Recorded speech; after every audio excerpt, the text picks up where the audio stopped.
Let's crown the champs.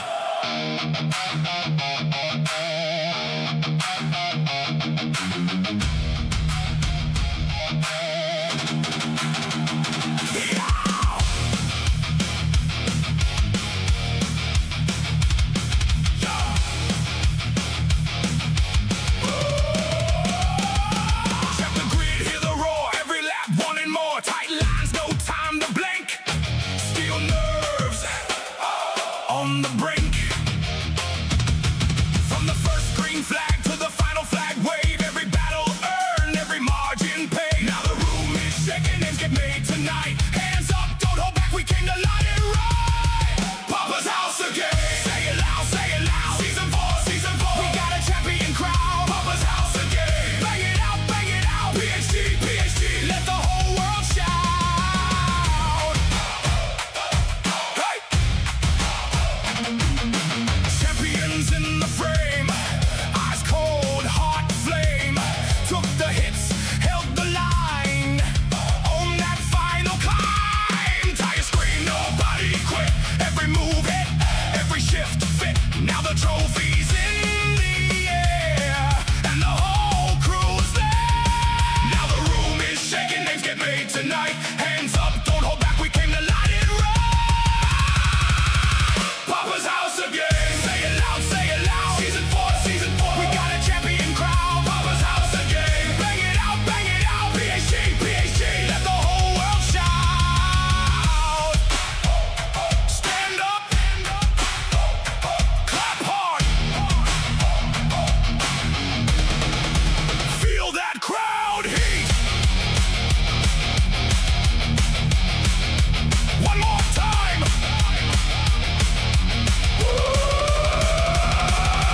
One more time for the kings of the street, for the brave, for the fast, for the ones who stayed. Season 4, forever in the place.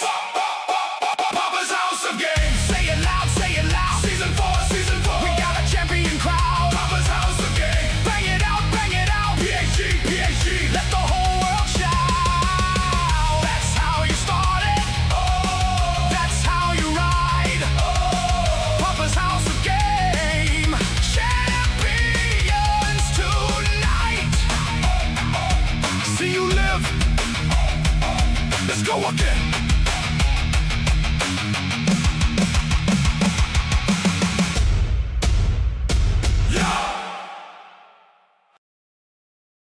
Hello, hello, hello, everybody. Welcome to Papa's House of Game. I'm Papa. I am joined in the booth today for this championship celebration by the one and only over here, Sal. Good evening. Hello. Hi, everybody. And over there, without the camera, but an outstanding freaking decal, Shaggy Doo. I do have a nice decal. You do have Hi, a nice guys. decal. Shout out to Jay Collins. Facts. Yeah, very much appreciated. Oh, my Lord. I think everybody in this lobby tonight will have a decal from Joe Collins. How can you not? Oh, all right, you guys. Well, before we even get started, Sal, my opinion of Season 4, it was our first attempt at the multi-class racing, and it was actually amazing. 2 divisions, Group 1, Group 3. We have 2 different champions. We have 2 different P2s, 2 different P3s, and we're giving prizes to all of them. And then we also got some extra giveaways that we got to do too. So anyway, my opinion on Season 4 was it was a spectacular season. Racing was incredible. What was your opinion, Sal? What did you think? Yeah, I mean, on the comm side and on the production side, it was so much fun to watch. The constant action with the whole multi-class stuff. I mean, I was highly entertained. I really had a good time with it. I'd run multi-class in other leagues before, and was really looking forward to this one. And I mean, it didn't disappoint. From my standpoint, it was a banger. Yeah, it was. And Shaggy, as the creator of Season 4 and putting all those combos together with 2 different classes, what did you think of the outcome? Were you happy? No, I was very happy. People seem to enjoy it. I know it wasn't everyone's cup of tea, but it was a new experience for a lot of people. Yeah. And I was actually really happy that we had Moose join along in a lot of the races, and his Moose Wars that happened 2 or 3 years ago was the catalyst for that, or season 4 happening at all because of the multi-class experience that I had previously. And it was really enjoyable then. It was a different concept the way that was going on, but I put my own twist on it, and yeah, everyone enjoyed it. And we had 40, 50 people showing up every week, and Yeah. it was fun. It was fun. Is there anything that maybe you'd have changed or maybe do different the next time we do this? If we do it again? Leave more voicemails for Kaz to get the lobby count up so we can have like 20 cars per Yes. 100%. group.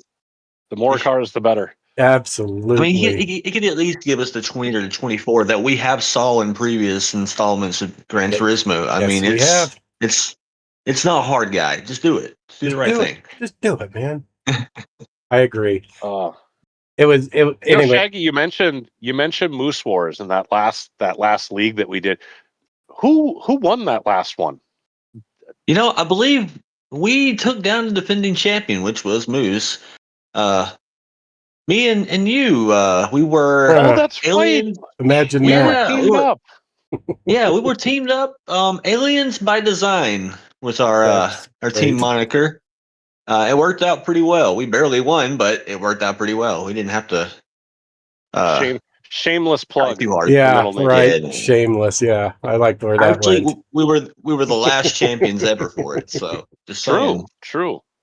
All right, real quick, I do want to do a reminder for everybody on our sponsors that we had for this season.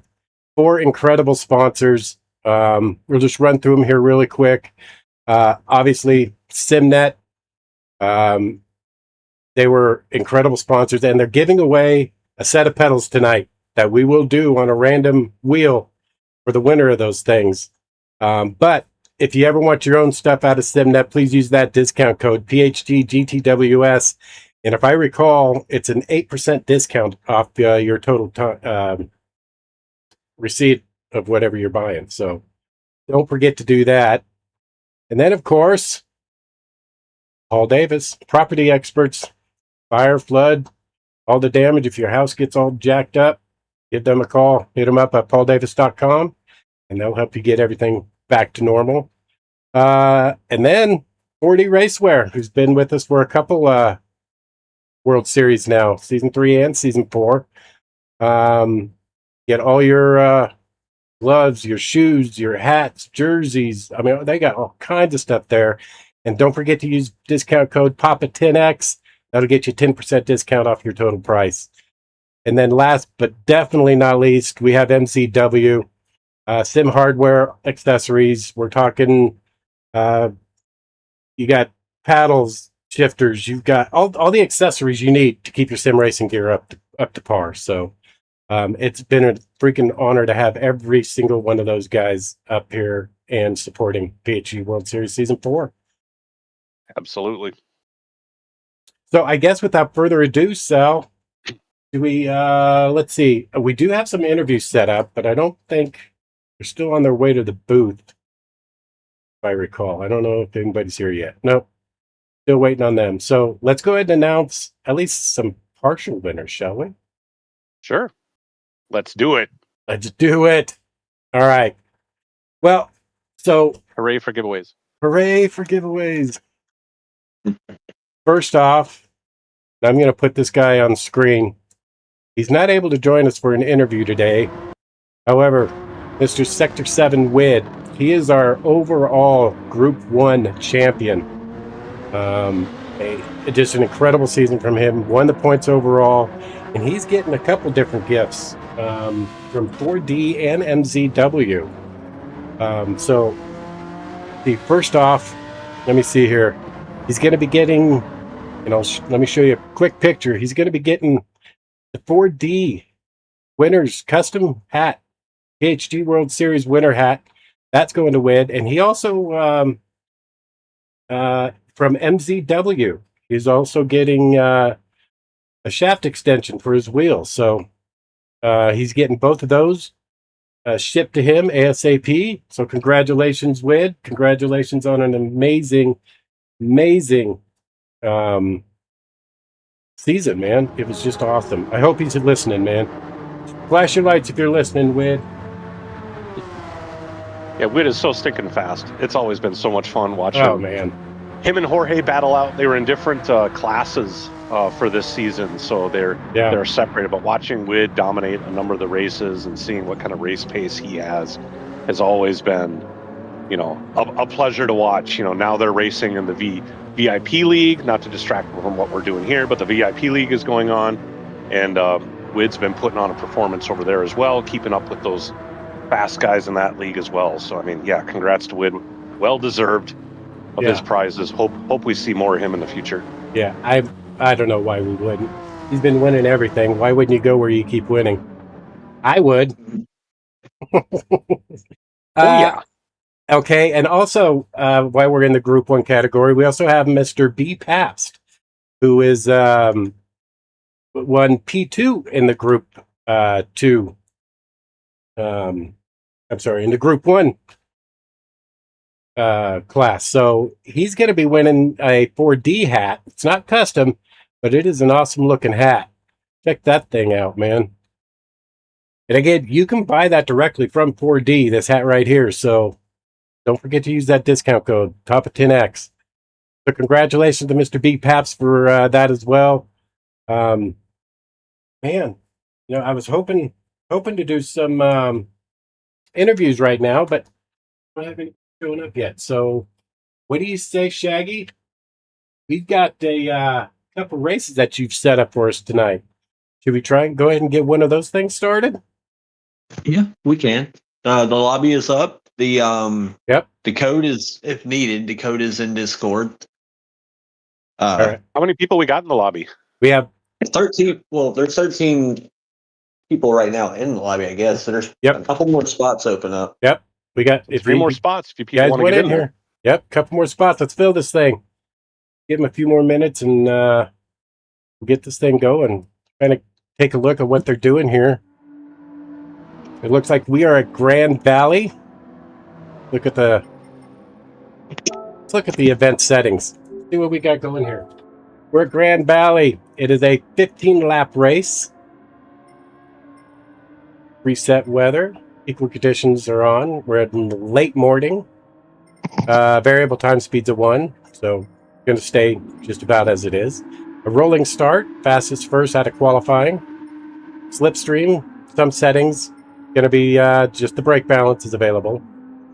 So don't go crazy on that. Bop is on. No boost. Slipstream's real. Light mechanical damage. Tire wear's a 2. Fuel consumption rate's a 3. Refuel speed is at 3 liters per second. So, honestly, it's a pretty standard race. So anybody can get in here. So let's fill this lobby, man. Qualifying. Medium soft required. Yep, medium soft tires required. I do have to comment real quick in the chat. Q mentioned that the shaft extension should have gone to T-Rex arms. That was genius. Classic. Yes, I like that. We do have a 5-minute qualifier with a 2-minute runoff continuation time. Mediums, like Sal said, medium and soft tires are required. So don't miss that pit. Got to use them both. And looks like pretty typical penalty settings. And there's no limit on your options for your assists. So we're currently sitting at 13. Love to get a couple more in here. Give you all a couple more minutes. But Sal, Shaggy, what are your guys' opinions about Grand Valley? Thank you for not doing it reverse. I appreciate that. That's where I'm going to start. Not the way. Yeah. Well, No. I've really always liked Grand Valley, to be honest. It's a fun, flowy track. You have that long straightaway. There's elevation change. There's tight corners. There's fast corners. It's always been a fun track. I haven't necessarily been the fastest there by any means, but I don't know. I've always really enjoyed it. Even the short version. The short version ends up being kind of a whole different animal. Right. You know, you miss out on some of the twisty bits, but even that one's fun. But the long one here is also great. Doing it in reverse certainly has that extra challenge of trying to get through turn one without getting into the wall, and then you got the tight chicane once you get to the end of the bridge.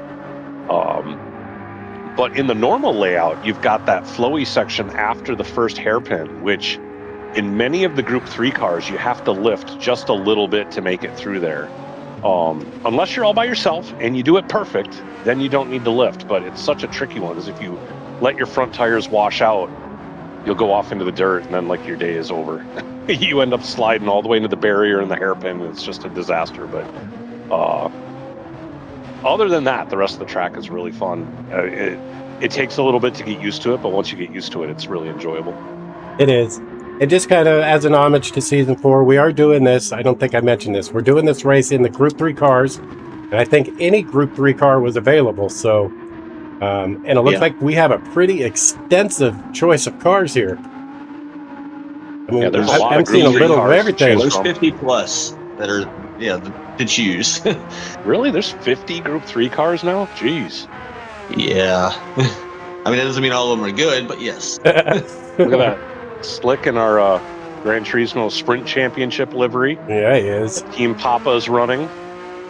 He's on Team Papa in that league, along with myself. So that's a fun car to see out there. Looks like Q and Slick are on their way in. So we've got at least two guys. Yep. Heading to the track. Just saw Slick, so. Okay. So Q says he's on his way. It's booting up. All righty. And Talon running a Rexy look-alike, only it's blue.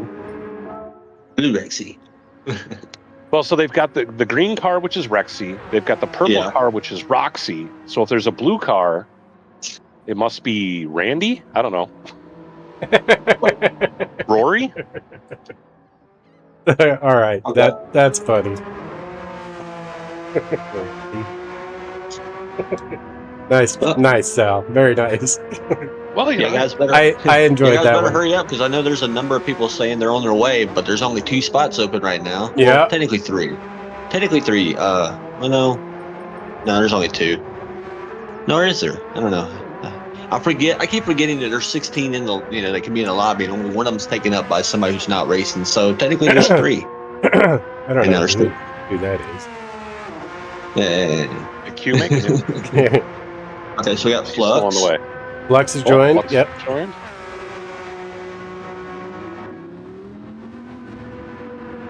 Apparently, Q has a slow PlayStation. He's coming up with the excuses. Takes it a long time to boot. This has never happened to me before. Is this? Etc. Etc. Is he on the PS4 still? I hope not. I do hope not.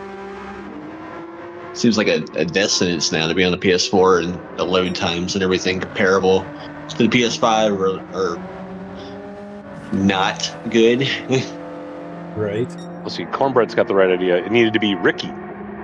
Ricky in the blue. The blue. Oh, diamond. yeah. Now, if it was purple, well, they have the purple one already, and they didn't name it Barney. So I'm Why? Why? I don't know why they didn't. They should have. That seemed like a softball there.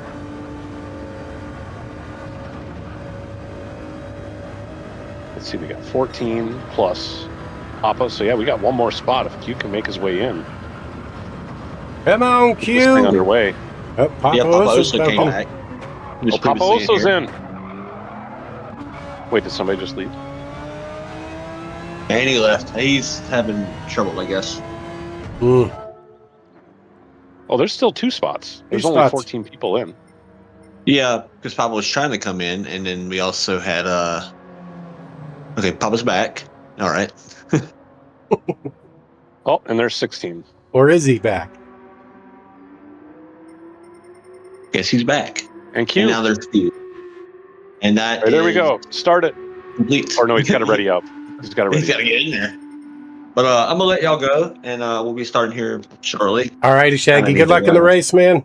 Good luck, sir. Out. See what you I can will do with try. that I'm gonna Ferrari. control. All righty.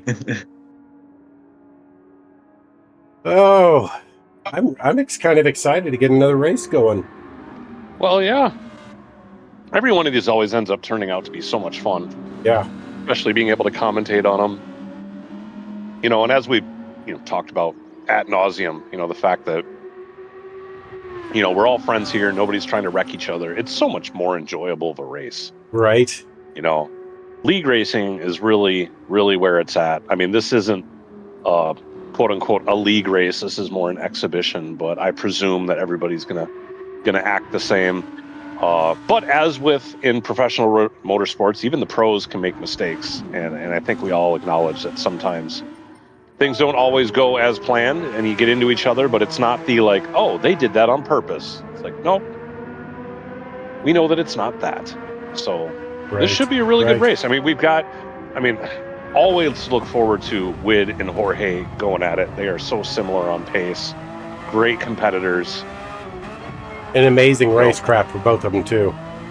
Right. I mean, Wid being part of Sector 7, Jorge being, part of both PHG and MMR. They both got their separate teams. Both of those, I mean, all those teams are, respected throughout the community. I mean, Sector 7's been known. They've got great fast drivers. I mean, PHG goes without saying. That's what we're here for. But MMR, also, we talked about Moose already and doing Moose Wars, and he's got a stable of drivers that are also mighty quick. So, I don't know, all the team representation that we saw in each of the seasons we put on has been so much fun to watch. It has. More recently, we've had like NVR show up, New Velocity Racing. They've been really fun to watch. Turns out they're pretty quick. We're looking at Papa Oso right now on the FAF team. Cornbread, who used to be part of Cornbread Racing, but he's now part of VIP, right? And the whole VIP crew. I don't know, getting to know all those different teams has also been a lot of fun. And, kind of just expanding the community and continuing to build upon, what we're doing here. And each of them are all, kind of starting up their own leagues with, very similar, kind of philosophy, good racing, hard racing, all that kind of stuff. So, and you've seen that, that tradition going more and more. More teams are going to this league type style of racing, just because of that. It's cleaner, it's more competitive. You're not getting the dirty driver, the dive bombing, the door banging.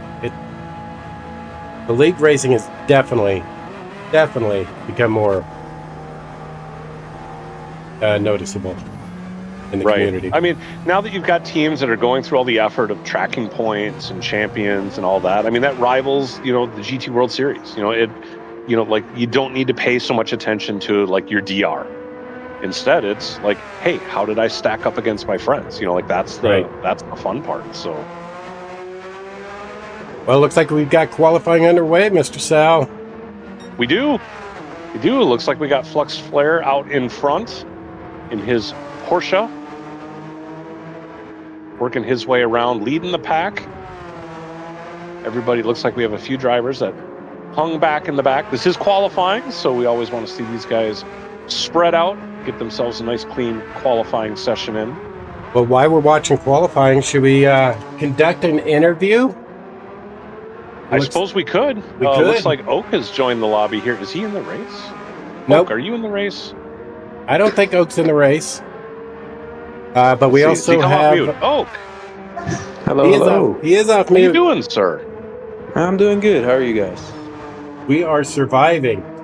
Finally getting this championship celebration underway. Awesome. Well, thank you for having me tonight. Absolutely. And honestly, Oak, you were you finished P2 in the Group 3 category, so congratulations on that. You'll be getting one of those 4D racewear hats. So nice. Congratulations on that. Thank you. And we'll get all that information after here in a little bit, after the stream and everything. So I can get you connected with Jim or get him the information so we can get that sent to you, man. Awesome. How did you think of your overall, I mean, you finished P2, so kind of not a great question, but what did you think of the season for yourself? I think this season was definitely a challenge for me. It was something that I came into the season with high hopes, and I tried my best in each and every race. But I think there's things for me to obviously improve on coming into next season. Yeah, there's I made quite a few mistakes throughout the season that I wish I could have maybe fixed. And yeah, I think with fixing those mistakes, I think I'll be hitting the ground running for next season. But yeah, Yeah, for me overall, the season went as best as it could. I mean, finishing P2 to Jorge, you can't be too disappointed with that. I was going to say Yeah. the things that you're wanting to improve on. Do you think those are mostly related to the multi-class aspect of it, or just the races in general? Honestly, I think it has a lot to do with myself and how I am on the racetrack and how I race. I think it's just more on refining those skills, like just things on corner entry, corner exits, stuff like that. I think it's just that part of driving. It's still a little bit incomplete for me, and something that I am working towards for next season.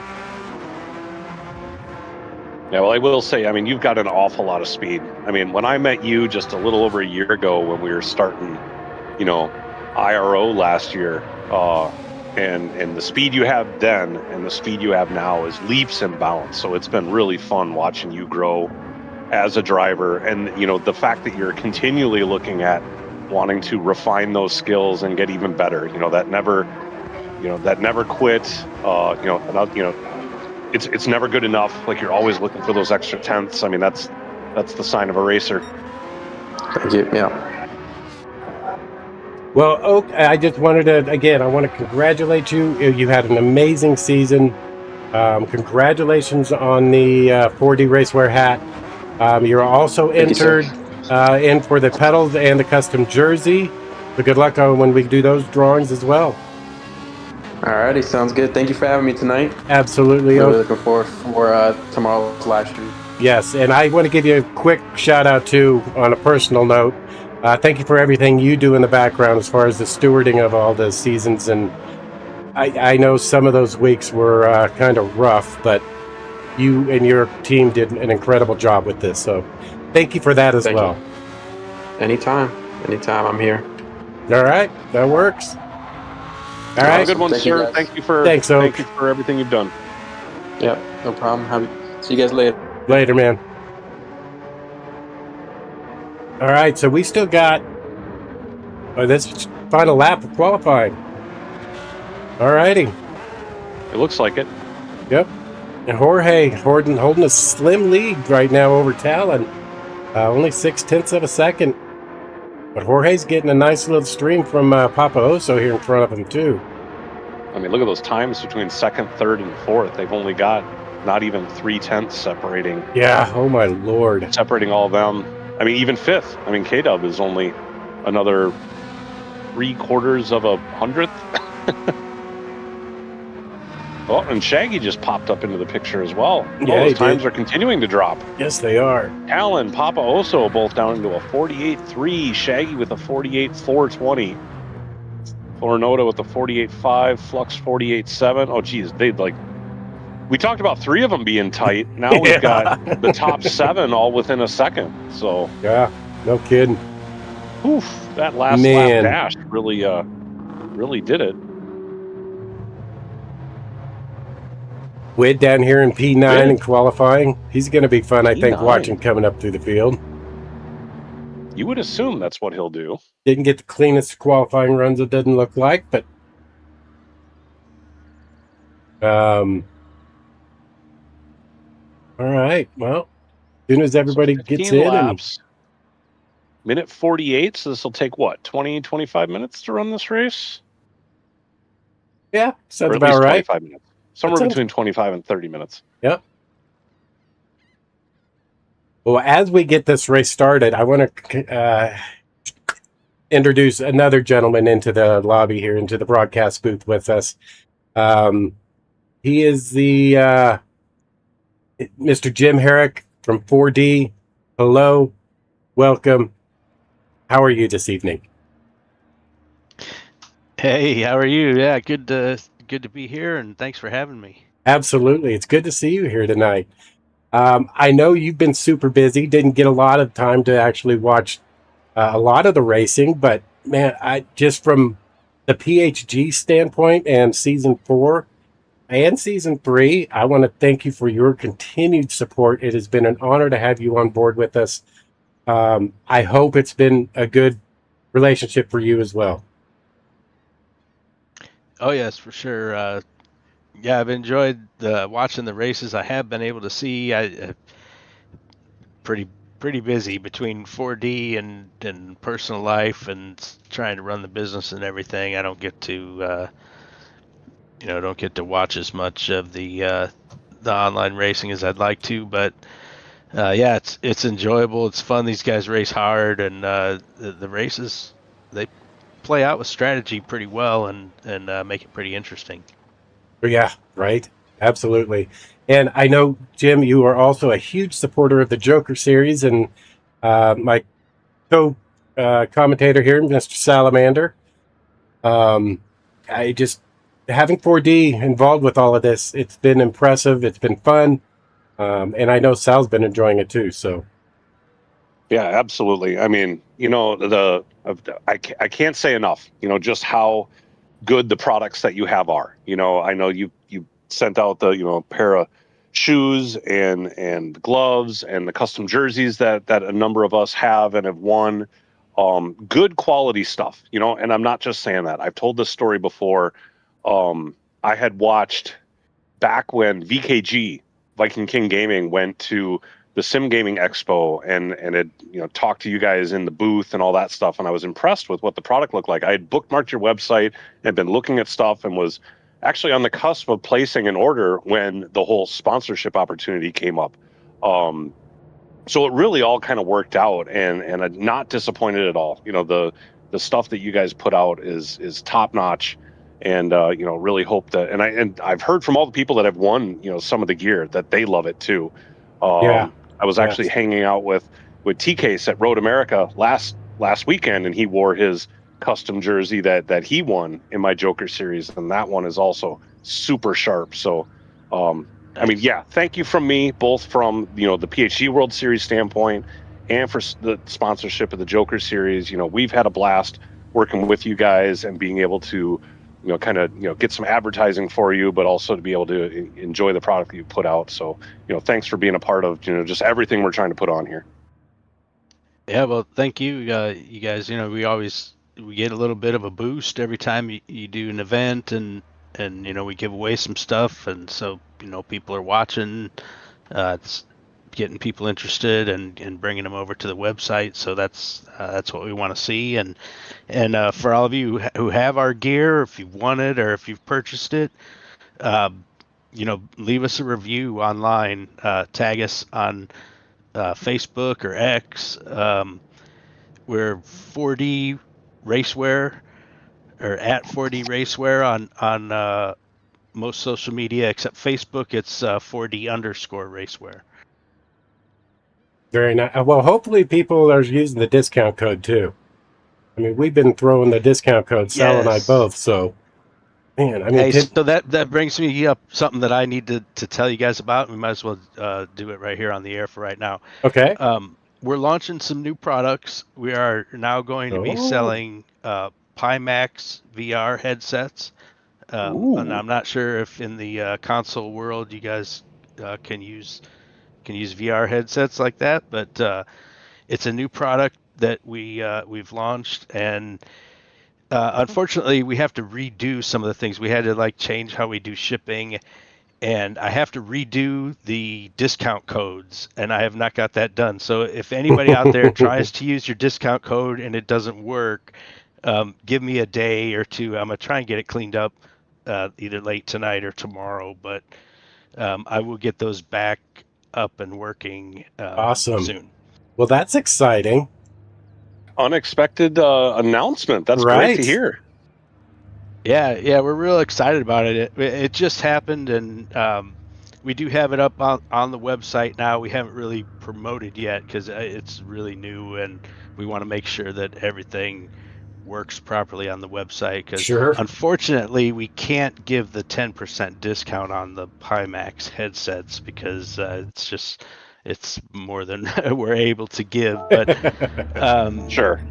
we're gonna still offer the discount on all the racewear, the apparel, the shoes, gloves, and that, and we'll give some type of discount on the Pimax. I'm not sure if it'll be free shipping or if it'll just be a set dollar amount, but we'll work something in on that. Awesome. Cool. Well, I know we have a number of people that run, some of the PC-based games like LMU and iRacing, so Right. those guys should definitely go check that out. Absolutely. Yeah, please do. It's 4dracewear.com, and you'll see we have a whole landing page, a whole section dedicated to Pimax, so you can explore the product and find the right, what headset's right for you. And yeah, we're excited about it. So thanks for giving me the opportunity to plug that in. Oh, absolutely. Absolutely. Well, thank you, Jim, for joining us tonight. I appreciate that. Looks like our first race has gotten underway. Hopefully, we'll be able to get things worked out, Jim, and we'll see you around for season 5 as well. Absolutely. Can't wait. Outstanding. Jim, have a great evening. Thank you again. Thank you for everything you do. And I hope you have a great rest of your night, sir. Have a good one, Jim. Yeah, thanks. You too. Sorry I can't stick around for the races, but No worries. Enjoy it, and you guys have a good weekend. Thanks, man. You too. Well, there you go, guys. That was Jim with 4D Racewear. And we've got a race underway here, Sal. We do. We finally got the interviews in a little later than we expected, and everything got underway. We saw Ecstasy just had to serve a penalty there, which allowed C-Dubs to get around, and Q trying to get all wrapped up. But man, these guys are nice and tight through this first lap. We're just trying to get the end of the first lap here. We haven't missed much yet, but geez, these guys are trying to go too wide through this chicane at the end. Oh, that's a tough one to do, but looks like nobody's really lost it. They're spreading out a little bit as they get onto the final stretch to the start-finish line, but still got some too wide action here in the back. Wid still sitting back in P10, which is a surprise. He started, I believe, in P9. Not been able to work his way up through here. I'm not sure if that Honda NSX doesn't quite have the legs to keep up, or if he's still just kind of getting used to stuff. But there he is, just hanging on to the end of Slick, running that Porsche there. Nice looking Porsche. Yeah, it is. Ooh, a little bit of a wiggle there behind, but hanging it through the hairpin. Now getting into this long, sweeping section that I was talking about earlier, where you get to kind of dart the car in and out, but you got to make sure to keep it stable as you come through this final turn here, heading into the hairpin at the bottom of the hill. If you don't have that car stable, you can lose the rear end and just go for the longest slide of your life. But I've done that many times. Control there. Absolutely, and Wid just not giving up. Still side by side with Slick. These guys are going to have to be driving using their mirrors this whole time. Slick being in VR, really probably feeling like he's being harassed by right here in 10th place. But meanwhile, they got Q and I think it's C-Dubs up ahead, also putting on a battle. There goes Q up the inside, getting the move done on C-Dubs. C-Dubs not going to let that slide, though. He's going to fight his way back, staying right up on his rear bumper. You getting a good exit, though, as they get onto the bridge. That was a great exit. Looks like he's gotten himself a little bit of space. But, yeah, here they are entering the braking zone, going into the tunnel. And the final set of chicanes before they get onto the long stretch. This is such a tough spot because you want to try to carry as much speed coming out of here as possible. But if you get onto that dirt, around and round you go. Both these guys kept it under control. They get across the bridge. Q's starting to run away, getting quite a bit more distance on C-Dubs, but not too far behind. It looks like Wid must have gotten the move done on Slick, is right behind C-Dubs, less than a second back, so in the slipstream.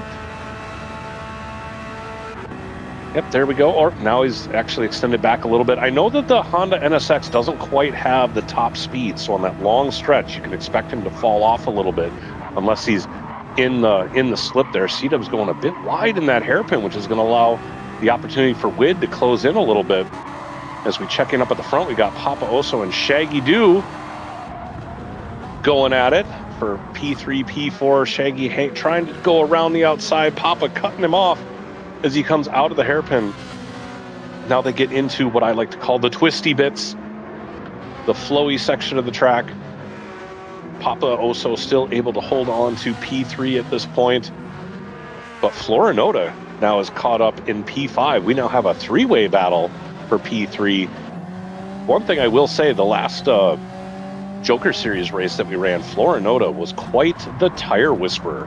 Certainly able to figure out how to save those tires. And I think we saw the same thing in the VIP League 2 weeks ago. Was very much a tire wear management kind of race. And Florinota, if I remember right, came out of there in either P2 or P3, something like that. So Florinota, relatively new on the scene here. We talked about this earlier with different teams coming around, different drivers coming around. Florinota just kind of popped in with us and has been, lights out as far as pace goes. We see him getting around Papa Oso. Papa Oso did have to serve a penalty there. But Florinota now all over the back of Shaggy Doo, trying to see if he can get that pass done in the Alpha 4C. This is such a fun race. Everybody, or not everybody, but there's a lot of different cars. We mentioned there's a whole bunch of Group 3 cars to choose from, and this particular track seems to be well balanced in that there's a lot of different cars. I mean, we got an Alfa, a Ferrari, and a Lamborghini here, all fighting for P3. Right. You got Talon in the Porsche up in P2. I think Jorge is also in a Porsche up in P1. Yep, there we go. Yep, and honestly, these Porsches, these Group 3 Porsches, they have been so well balanced and dominant since Gran Turismo. PD introduced them into Gran Turismo. A lot of people like these Porsches. Yeah, I know I do. Like you said, they're very well balanced. They're very stable. They don't have the highest top speed. They don't have the best cornering, but they are so well rounded that it really makes so that on total lap time, they end up being very competitive. They remind me a lot of my McLaren. Everybody knows that's my favorite car, except they're faster down the straights. Out of the corners, on acceleration, they're faster than the McLarens, but it's a very, very easily to drive vehicle. The Porsche does have decent top-end speed. It just takes a while to get up there. So, once you get into the upper revs of the upper gear, it doesn't accelerate as much, but it does still climb up to the same kind of top speeds that some of the other cars do. I know the McLaren just suffers as far as it maxes out on that top speed and just doesn't quite have it. You get those long stretches, at, either Le Mans or, Monza or something like that. It can kind of suffer because it's just sort of handicapped as far as the top speed goes. But going through the twisty sections, especially in the rain, I mean, the McLaren is really a car to beat. Yeah, I love the McLaren, but everybody knows Here that. we are with, Here we got a fight for hashtag not last. We got K-Dub trying to psych us all out with that left turn signal on. I was just going to say that. Staying tucked up to Ecstasy in that Ford GT. We know that Ford GT, once you get into the top speeds, really has the legs, but K-Dub closing using the Alpha. Alpha has great cornering ability. Ecstasy going in slightly off the apex, but so is K-Dub. Going through there pretty much at the same pace.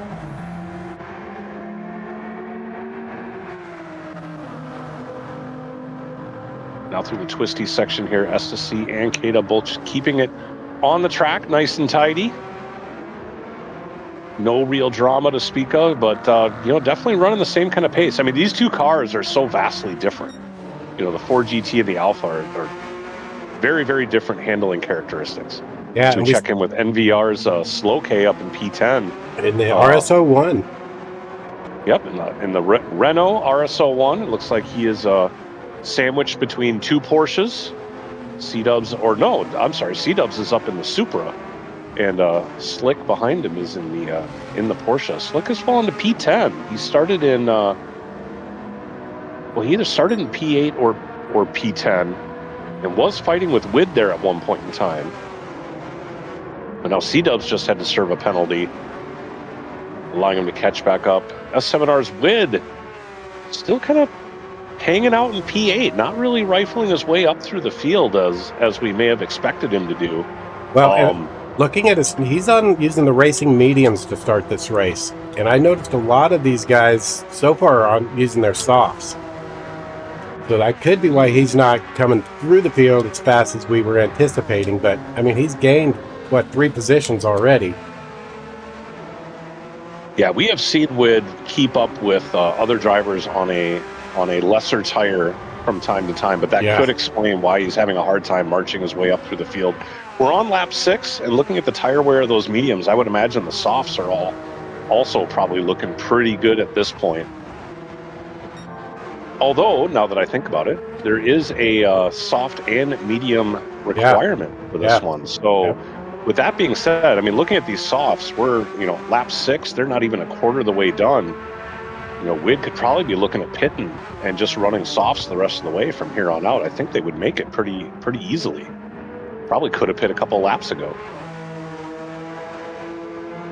But Jorge up here in P1, doing really well, 3.3 seconds up on Talon, running those racing softs. And again, you can look and see that not even a quarter of the tire used up, maybe only 20%. I mean, the softs probably can make it the whole way. Most of these drivers could probably just do one lap on the mediums and the rest of it on the softs. Yeah, if I'm Wid, I'm thinking about pitting now, putting these softs on. Yeah, I mean, if he's maintaining position as it is, once he switches to the faster tire, we really should see him start flying up through the field. Or at least that's the expectation.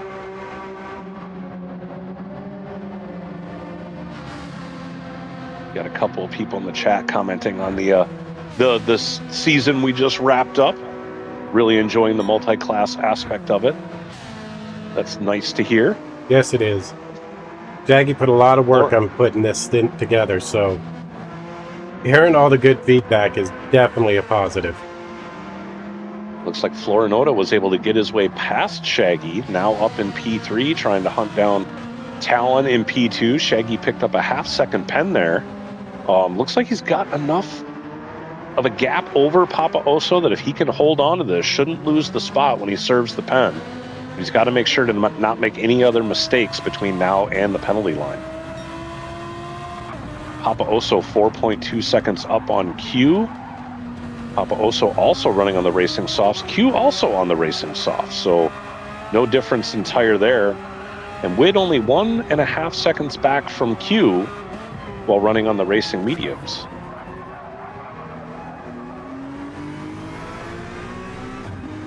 So it looks like the field is starting to get spread out a bit. The difference between first place and last place is right around half a lap at this point. About to finish up lap 7. Check on with NVR Slow K 57, 67. I'm going to say 67, not the other way to say those numbers. Right. Thanks.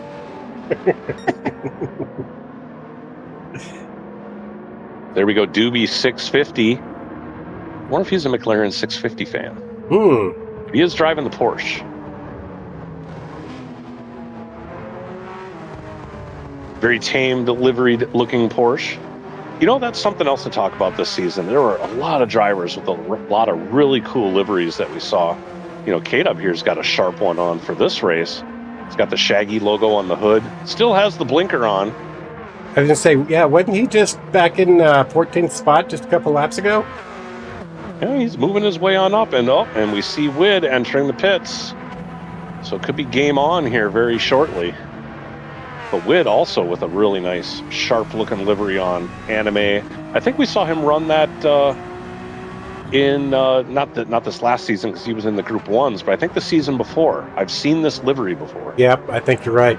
Back in season 3, I think you are correct. Yeah, because he has the older PHG World Series logo on the windscreen, along with the racing with Susan in the rear window. We appreciate people running that decal. Susan was such a big part of this community and all that stuff. So it's great to see. It does my heart good to see that. And all this stuff, absolutely. Miss her. I got the chance to meet her when I met you and Susan in Iowa, and that was a fun time being able to chat and get to know you guys back Great then. lunch. Yes, I agree. I know she loved it too. Lux a little loose under braking there. Got to be careful with the brake balance on the Porsche. If you end up moving it to the rear, that thing can get a bit tail happy. I speak from experience. That is one of the few cars I'll run with the brake balance near the front. Slick here running with he's got a half-second pen he's about to serve back here in P12 on the racing soft tires, which look very lightly worn. So he must have started on the mediums and just switched over not that long ago. Yep. But Wid quite a bit ahead, 15 seconds ahead of Slick on those soft tires. S2C also still on the soft tire. And C-Dub's back in P14. We saw him in a battle for, what was it, P8? Yeah. Not Looks that like, long ago, but looks like he must just have pitted pitted. too. Yep. Yep. Yeah, I've seen a lot of these racing soft tires that look like they've only got a lap or two on them. So there must have been a number of medium runners. I'm surprised so many medium runners went, halfway through this race before pitting. Right. We see Jorge here up in the front on the softs. He's running the fastest pace, so he's going to have the most tire wear. Tire's only about 50% gone. Finishing up lap 9, he should be able to easily make it through lap 10, 2/3 of the race. Oh, yeah. A lot of these other drivers that started on the mediums probably didn't know that, maybe you could go only 4 or 5 laps and then switch on over. These guys that started on the soft, I know a lot of people like starting on the lesser tire. I've always been a fan of starting on the fastest tire first, because then you can just burn them down until you get to the point where you're starting to feel the wear, and then just pit at that time. Whereas if you start on the mediums, you have to predict how long the softs you think are going to last for you. Right. And for me, that just, I don't know, that gives me some anxiety. I'll do that strat if it's like my first race, just to figure out how long I can go on the softs. But I always pick my tire harder compound versus the softer compound, depending on where I'm starting in the field. If I'm up front, like first, maybe top 4, I'll start on the softer compound and try and run away. But if I have to come through traffic, I'd rather burn my harder compound stint up doing that, and then save the softs with the lesser fuel and the more of an open track. That does make sense. See, Talon here still 4.5 seconds behind Jorge. Hasn't really dropped a lot of time over the last few laps. Has been able to kind of match Jorge's pace here. Has only fallen off a little bit more. But keeping pace, Florinota has put a bit of a gap on Shaggy. 2.6 seconds up on him. Still trying to chase down Talon, but has a long way to go there. 5.7 seconds. Also on the softs, so we'll be switching to the mediums here at some point. And Flux Flare, 22 seconds back from Shaggy. I do believe he has done a pit stop already. Yep, looks like it. Looking at the wear on those tires, so yeah, in P5, I believe he is the highest running position that has pitted. I believe you are right. So we'll have to see where he slots in once our top 4 start coming in. But lap 10 looks like fuel. Fuel looks like it's going to be about perfect on these cars. Everybody is about 2/3 down on fuel, and they're about 2/3 done with the race. Papa Oso, up to P7, is now running on the racing mediums. So he must have started on the softs and is now running the lesser compound. Tucked up behind Slow K 67. It looks like Slow Who K has some very worn softs and has not pitted yet, so that'll be a free position once he decides to take his pit, which it looks like he may be doing now. 2/3 of the way through this race. Doobie 650 going to follow suit also in the pits. Wid, we know, has already pitted, so inherits a couple spots there. Back up to P8 where he had started before he pitted. 40, and we know he's still got seconds. a couple of drivers ahead of him, but he is only 2.5 seconds behind Q. I imagine that time is going to be coming down quick Q, though, has been a very quick driver. I've been impressed with his driving acumen for sure since we got to know him in this last season. Yeah. And you actually got to meet Q in real life, didn't you? I did, just at Road America this last weekend. Q made the drive. He said it was about a 2-hour drive to come to Road America. Hung out with me and T-Case and my oldest son. We got to hang out for a bit down in Canada Corner, turn 12, and watch a little bit of racing and then a little bit of qualifying down there. So super nice guy, really fun to talk to. Hope to see him again in the future, especially when we make our way back to Road America next year, since he's only a couple hours away. And here we go, our first of the top 4 coming into pit. Jorge into the pit lane. Talon staying out for at least one more lap. Going to try to see if he can continue to get some pace. Shaggy also coming into the pits. But Talon and Florinota staying out at this point, trying to see if they can stretch these softs a little bit further. I mentioned before, Florinota has been really good on the tires, and we know that this Alpha 4C natively is pretty good on the tires. It is. His front left is looking a bit worn, but the other 3 don't look so bad. There we go, Jorge and Shaggy coming out on the mediums. Jorge still up in P3. Shaggy fell to P5, and we know Flux had already pitted. And Flux is on the soft, so up in P4, that might be a good spot for him. We'll see if those worn softs will continue to keep him ahead of Shaggy. Keep Shaggy at bay there in P5. But it looks like that strategy may have paid off, putting on the superior tire later. Shaggy gonna try to run him down, has 1.4 seconds to try to capture, but Shaggy on the racing mediums. That may be a tall order. We'll see what kind of pace Flux Flare has and if he can keep him at bay. Papa Oso about 3 seconds back from Shaggy Doo, running on those racing mediums. In the Lamborghini and the Ferrari, very similar as far as the power plant and the positioning of it. They have very similar driving characteristics. The Lamborghini does seem to be a little more twitchy and a little more sketchy under driving. The Ferrari is a bit more planted. But with that said, it feels like you can get more rotation out of the Lamborghini just so long as you can wrangle that thing. Hugh makes his way up to P7. Still ahead of Wid, but Wid is closing. We just saw not that long ago, Wid was about a second and a half back. He has now closed that to 0.6. May just be a matter of time. And it also looks like our last 2 holdouts up at the front, Talon and Florinota, have made their way in. Talon out already and sitting in P2 where he had started. Florinota comes out, slots himself between Flux and Shaggy, it looks like. So,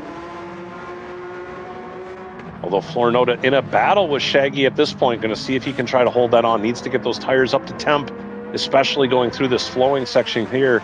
Shaggy's tires are already up to temp. May be able to have a little bit more grip, but Florinota has the advantage of being out in front. Is able to drive defensively, which he does. Ooh, they both go a bit deep in the hairpin, but Shaggy trying to do the round the outside. Not quite able to get the power down, but they are still side by side. Shaggy now on the inside as they get into these double left-handers, but now it's going to go to a double right-hander, but Shaggy's got the move done. Able to take P4 off of Florinota's hands. May have just been an issue with Florinota's tires, just weren't quite up to temp yet. By the time we finish this lap, though, it will be, and we'll see if Florinota's got the pace to stick with Shaggy and make something happen in these last 2 laps. Papa Oso not too far behind. Jorge still up in the lead. Now has a 5.4 second gap. Was 4.5 seconds a few laps ago when we had checked in, but continuing to pull away from the field. Typical Jorge style.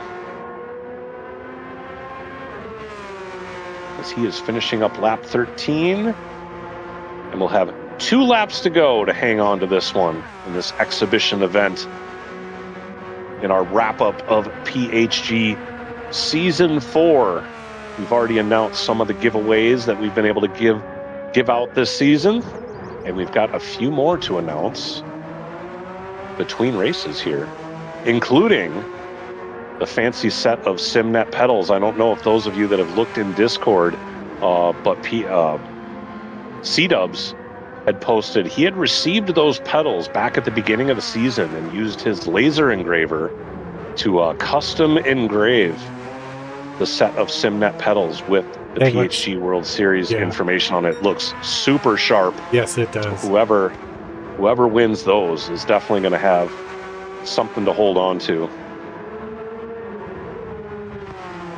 But here we go. Jorge about halfway through his penultimate lap. His Talon holding off Flux. 6.5 seconds up on Flux Flare at this point. Tires looking fabulous still. Flux with a comfortable 4-second gap to Shaggy, who has continued to hold off Florinata at this point, but not by much. They still have a battle to go here with a lap and a half. Less than a second separate. Oh, and Shaggy has a 1-second penalty. That's going to gift Florinata this spot. Shaggy's going to be the one on the last lap, going to have to fight his way back to see if he can regain P4 before the coveted start-finish line. Papa Oso, though, 2 seconds catching up, but now that they enter the corner, Florinata going deep there as they enter into the twisty bit here. Let Shaggy close it on up. Shaggy's going to have the slipstream on the long straight. Oh, but Shaggy gets loose on the corner exit. Florinata driving away a bit. That slipstream should help mitigate that a little bit, but oh, he's going to have a bit more of a hill to climb.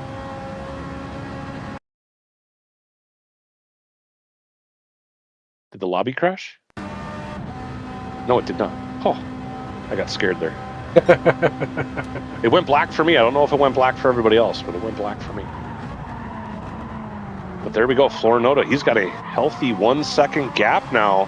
If he can just maintain his pace to the rest, he may have P4 locked up. Shaggy 5 seconds ahead of Q. Shouldn't have too much to worry about there as well. And Q with a 14-second gap to Slick. Where did Wid end up? Wid currently has the fastest lap, and he was in P8. I think he's fallen back a bit. Something must have happened to Wid. Oh, did he get disconnected? He must have. He's not in the field. He must have DC'd. Oh, engine failure. Engine failure.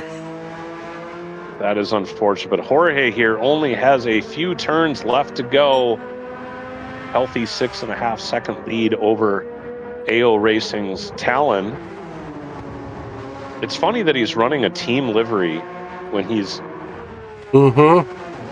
when he always talks about being part of Team Fart and doesn't want to team up, but here he is running the AO livery. I'm not saying, I'm just saying. Right. If he's going to join a team, there's a good sim racing team that would welcome him with open arms. Jorge! But Jorge here, crossing the line, taking P1 in the first of our exhibition events tonight. Jorge come to the line in P2, revving that thing out. Flux Flare with an impressive performance, coming in to round out the podium in P3. And Florinata trying to break the toe. Shaggy really closed it up there. He did. But there they go with finishing in P4 and P5. Q worked his way all the way up to P6. Impressive run from him. PHG's Slick VR2, who we saw being harassed by Wid a while ago, has gotten up to P7. Solid run for him. PHG Ecstasy going to come across the line in P8. And C-Dubs, who got his way out of last place all the way up to P9. Good performance for him. NVR Slow K 67. Going to round out our top 10. PHG Kada worked his way up to P11. And then Doobie 650 not having the race he was looking for, but still going to finish this off. Good run in that Porsche. With gonna style. Finish off P12. Yeah, style across the line for sure. Oh, you know what is great about that? I'm thinking the whole time, there's not even any points on the line. This was all just for fun. And it's still a fabulous race. It was, absolutely. The strats came into play again. That's what I like about these combos Shaggy puts together. The strats. Yeah, Shaggy even said in the chat, I just wanted to be racing someone. Yeah. Didn't care for what position. I just want to race somebody. Yeah. Which he did. He closed up there at the end. Papa, why don't you take us through the official results? Absolutely. Official results. Jorge, to no surprise, P1. Congratulations in his Porsche. Talon with P2. Just, not quite 7 seconds back, but man, he made a valiant effort trying to keep up with him. So good job to that. Flux Flare rounding out the field, or the podium, sorry, in his Porsche as well. Porsche taking 1, 2, 3.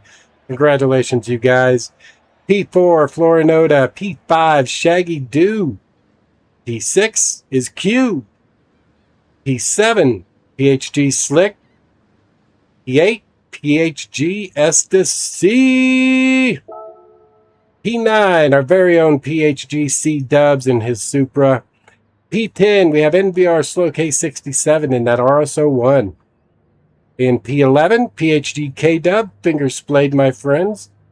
P12, Doobie 650. I really hope that's for the McLaren. In his 911 Porsche. P13 with the DNF. Unfortunately, Sector 7's Wid in his NSX. Another DNF goes to P14, Tex Craig. And looks like Papa Oso, also with the DNF in his Lamborghini. I didn't realize that Papa also had didn't ducked either. out as well. But another quick mention, Wid, fastest lap, 147.774. So he was working his way up. Unfortunate to see him exiting the race early. Yeah, no kidding. I don't remember seeing any crash out in that whole race. No.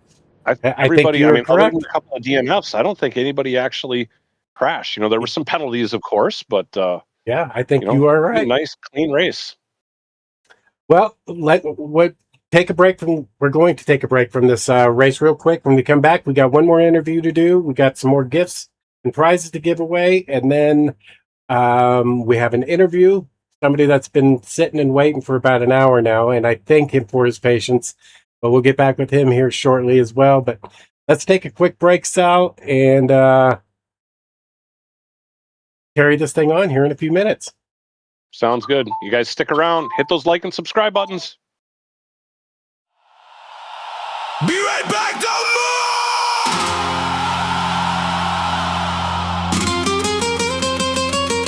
move! PHG World Series, Season 4!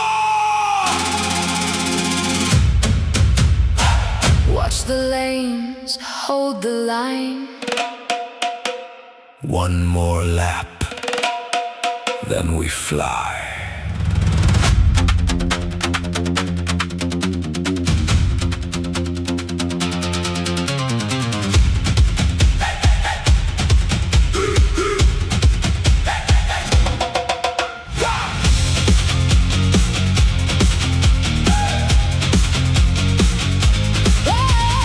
Engines fading in the hall, hands still shaking from the call. Tires hot, the clock stay mean. Every split cuts clean. PHG, PHG, hold that roar in your chest. PHG, PHG, we're coming back for the rest. PHG, take the lead. PHG, Chase the speed. one more round, We're back inside. PHG, burn tonight.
Be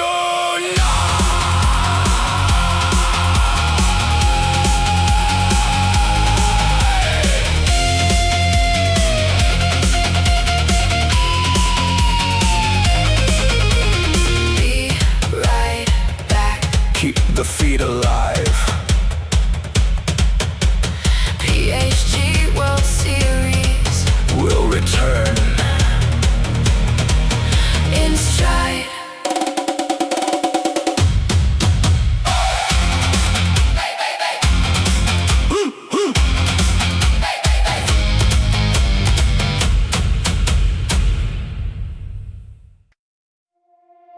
A disaster transforms your home into a place of chaos, where everything that could go wrong does. This is the world of Paul Davis Restoration, where our experts are ready, trained, and equipped to restore your home, to make things right. Paul Davis Property Restoration Experts. When things go wrong, we do what's right.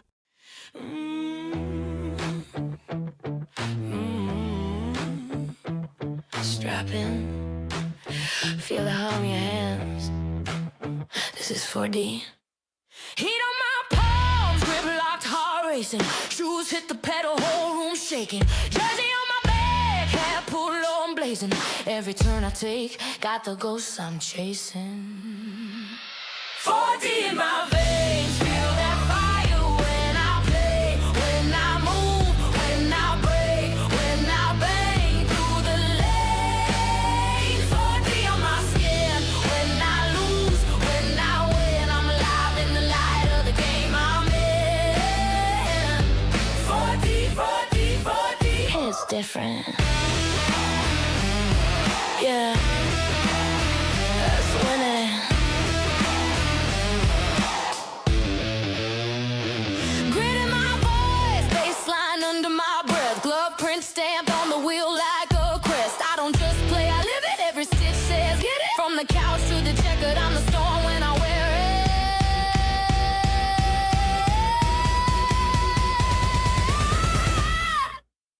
it. 4D in my veins.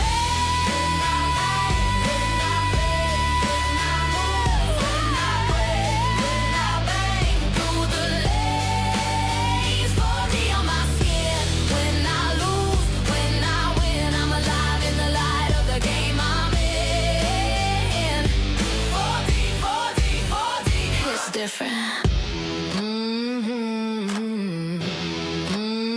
It's different.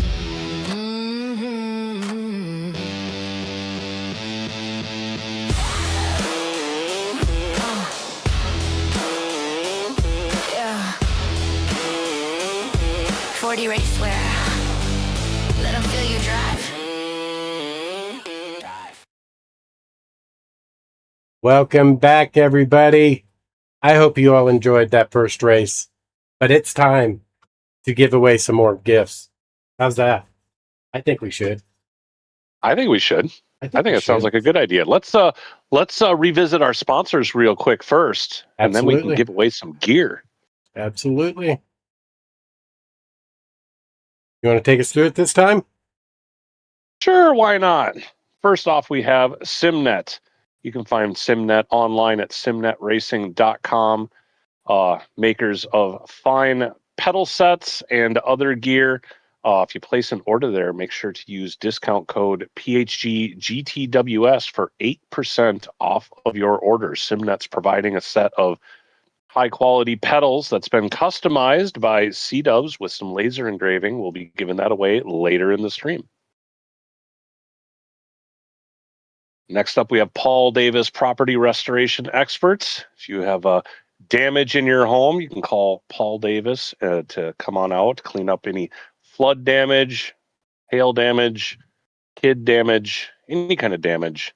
Maybe not emotional damage, but any other physical damage. They can help repair your home back to what it was. You can find them online at pauldavis.com. Then next up, we have 4D Racewear. We got to hear from the proprietor, I like to use that word, of 4D Racewear, Jim.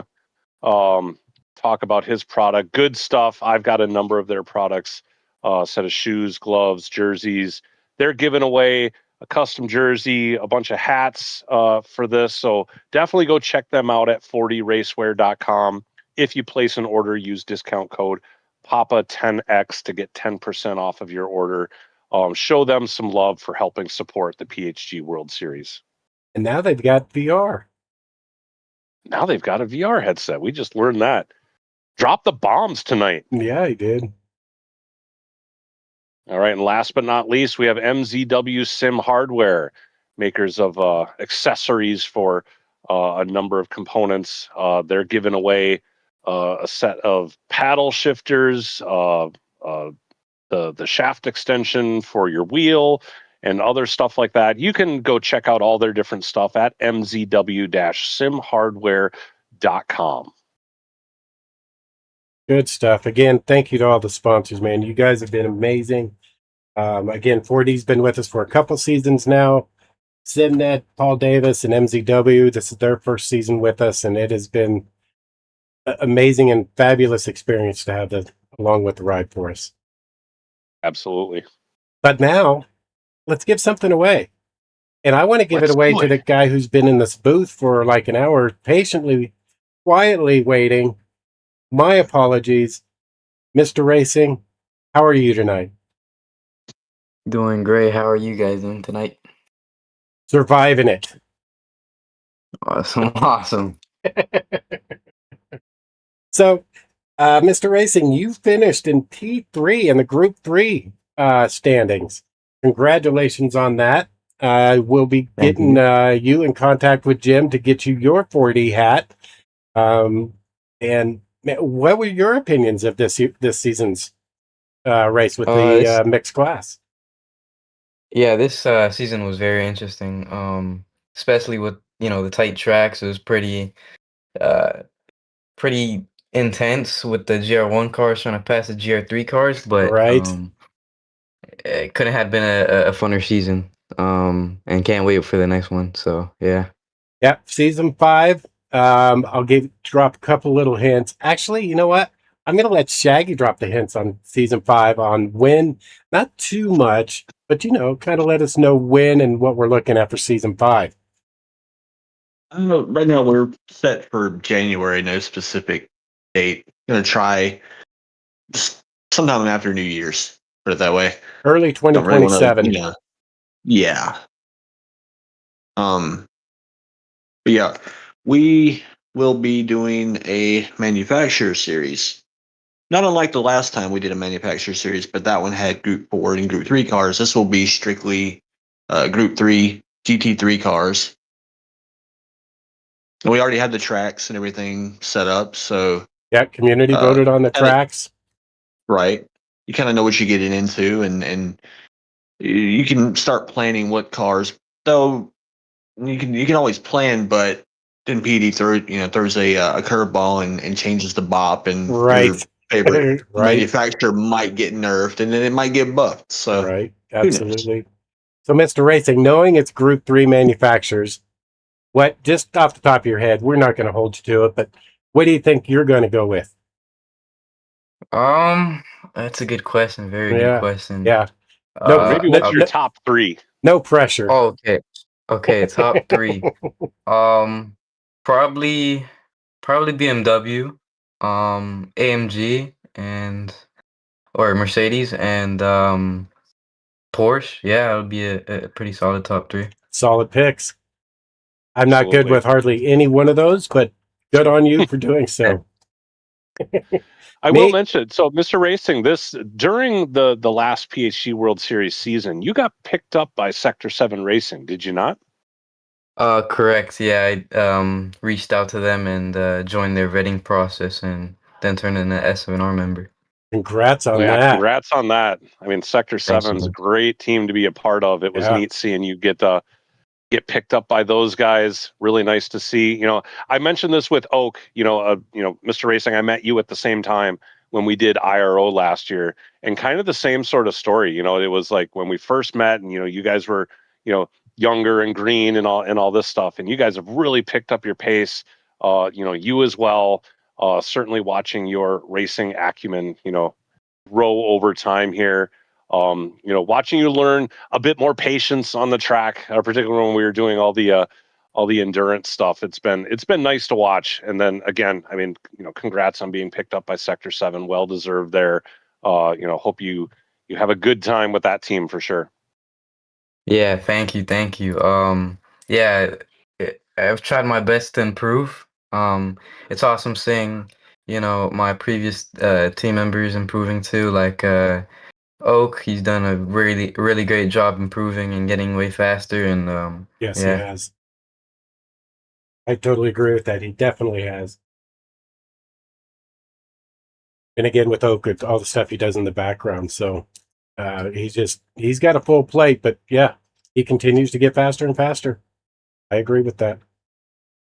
Yeah, so back to the Sector 7 stuff. I mean, how's it been being a part of the team and working out with doing their practices? I know they're a bit more hardcore as far as like organized, or maybe not hardcore is not the right word, but a little more put together or organized. That's the word I was looking for. Organized as far as putting together practices and stuff like that and learning from each other. Have you found it to be a warm welcome over there and gotten some good stuff from your new teammates?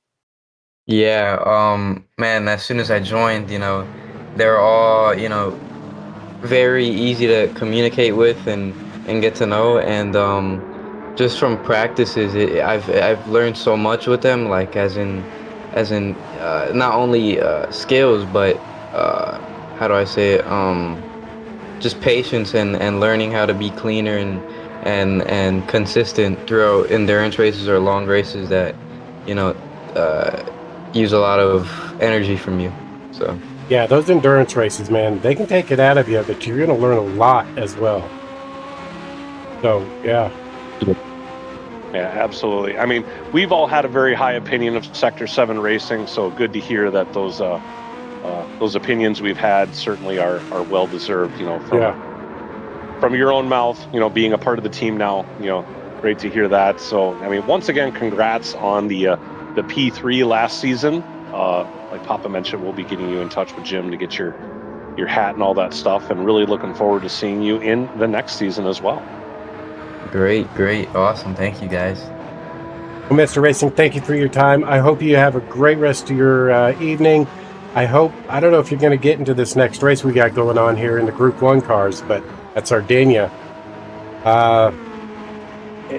I would, me personally, completely avoid this, but I'm not half the driver most of you are. So thank you for your time, Mr. Racing, and congratulations again on the P3.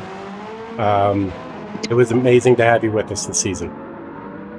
Thank you, guys, and can't wait to be back for next season.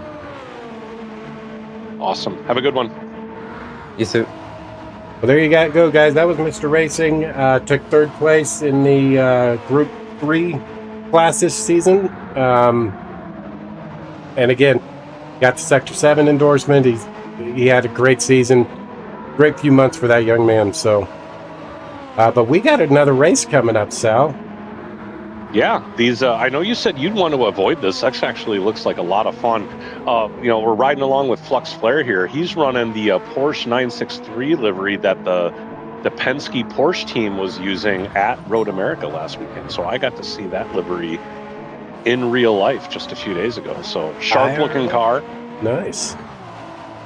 Yeah, a little IRL action there. That is one track I wish we had in this game, is Road America. Oh, 100%. That track is so much fun. Yep. And it's got everything. It's got the long straights. It's got the twisty bits. There's a lot of high speed sections of that track, and a number of heavy braking zones. A lot of vertical, elevation change throughout. It'd be a great track to have in the game. I mean, this need to somehow come up with some sort of campaign. Yeah, Road America and Coda. Those are the two tracks I'd like to see. Coda, absolutely. Coda as well. And as a NASCAR fan, of course, Indianapolis with the road course. Well, Indianapolis was in Gran Turismo 5, I think. It was. Because I remember running that, and they had the NASCARs in that one as well. I'm surprised they removed it from the game. I'm sure some licensing issue. Who knows? Yeah. Yeah, you're right. That would be an awesome one to have. They're like pulling licenses left and right when all the fun starts, and you're like, oh no, we don't want to pay for this for the next one. Well, why Right. not? Damn it. Okay, so also, we've got 2 other gifts. How many people do we have in this lobby? We need to fill this lobby up. We got 9 out of 16. We're getting there. We got 6, 7 more spots, guys. So if you're out there and need something to do, please, please, please come join us. Shaggy Doo is the host of the lobby. Friends only. So make sure you're friends with Shaggy. But get in here. Flick's back in. That gives us 9 racers. We see 4 of 5 different manufacturers represented in the drivers that are in here, so that's really cool to see too. The only one not in here is the Peugeot. So if anybody wants to come in and see if they can rock the Peugeot just to round things out, that would be pretty cool. Do it, heck yeah. So we do have a couple more giveaways. To Sector 7's the Truth Serum. He finished P3 in the Group 1 class this season. So he'll also be receiving a 4D hat from Jim and his company over there. So congratulations, The Truth. And we're trying to get something set up for an interview with Jorge, but it looks like he's in the race and he's ready to go. So we're not going to interrupt him, but he is the point winner for the Group 3 class this season. And again, so you got Wade winning the Group 1, Jorge winning the Group 3. I'm not sure that really surprises anybody, but we're gonna go do some recruiting. We got to get these guys some competition for season 5. So we're gonna see who we can round up for these 2. They're winning it all, but well deserved either way. But Jorge, he will also be getting the custom 4D winner's hat. So congratulations with that. And from MZW, he'll be getting a pair of shifters for his wheels. So, congratulations, Jorge. Well done, well deserved. Thank you for everything you do and being such a great champion over the last, I don't know how many seasons. I think he's been in all 4 now, hasn't he? If not won them all 4. I don't know. Was he around in season 1? I don't remember. I thought he joined us in season 2. Season 1 was PHG only, and oh, that's right. So yeah, and that's when he thought he had to be a PhD to race. Yeah, so he joined PHG for that, and I think he come in like after missing maybe 1 or 2 races, like the early races, and then he won like everything after. Right. And since make up for time, but yeah, Jorge, I mean, he's been a great champion. Whit as well. He's won multiple champions in the PHG World Series too. So it's been an honor to have these guys here. Congratulations, Jorge, on winning another championship. Well deserved. Well done. So once we get this room filled up, we'll get this race going. But man, I got to say, we're down to the last 2 gifts, and we'll do that after this race. But we got that custom jersey to give away and that custom set of Simnet pedals that C-Dubs specially engraved. You guys, the pedals look amazing. I wish I'd have had a picture ready for the broadcast, but it just simply amazing looking. Yeah, I believe you can find the pictures in the Discord. I think they're in the sponsor deals channel, if I remember right. So people can certainly go find it there. I'm happy to see it. Looked like 2 people had switched over to the Peugeot, so it looks like all 5 of the manufacturers are going to be represented here. Although I do think if Slick is out there listening, I think he joined in a different Group 1 car than what's allowed, the older Porsche. I believe the cars used. Yeah, the GR, what is it? The Toyota GR10, and then any of the 4 new Group 1 cars are all on the menu. Yeah, because that's the OG hypercar that we've had out for like 3 years now. We got sometime back early in GT7, they released it. That was back when they had no competition in Le Mans and was winning everything. But now all their competition has joined in and is beating them. Actually, BMW which I don't think I see it. I don't see a BMW now. They won it you're overall, right. so yeah, I thought I it's not saw a a bad car. BMW in there. It I think sounds somebody nice. must have switched. Yeah, they probably did. They're trying to find out which one's the best, but I it's really definitely see just the your driving Porsche and the style. Ferrari. It seems like in Yeah, the dailies or whenever I've seen this car actually being used, it seems like the Porsche and the Ferrari are what most people are choosing now. right. The BMW does look pretty sharp. When I first saw it, I thought it looked kind of ridiculous, but Yeah, it's grown on me. I like how that one looks. it sounds Running nice too. the original Got a little Porsche got a little rumble livery. to it. It does. It does. But I'm very used to that. Toyota's been out for a while, and had a lot of Toyota Cup and Nations races in it, so kind of grown on me. We're just kind of looking There you over the race settings here. It looks like it's where we are at Sardinia, Road Track A, 17 laps. That's going to be a pretty good race. In the afternoon, lots of monsoon clouds, but it's sunny. Equal condition mode It is seems off. like a contradiction. Right? I was kind of thinking that as I was reading that. Variable time speed rate is at 1. We do have a rolling start. Fastest first to the qualifying will lead field to the green. I'm assuming it's just bop and brake balance is set. Boost, Yeah, none. nothing fancy. Slipstream's real. Light mechanical damage. 3-time tire wear. 2-time fuel. Refueling rate is at 3 liters per second. Pretty straightforward. 5-minute qualifier, 2-minute continuation time. Slipstream set to real. We are in the Group 1 cars. I'm sorry, I misread that. Hard and soft tires are required in this race. So we're going to have another strategy call here. Hopefully that's what everybody's out there practicing. See how long they can get on those softs. No carts? What? Okay, anyway. Tuning parts, extreme and lower, but everything else pretty typical.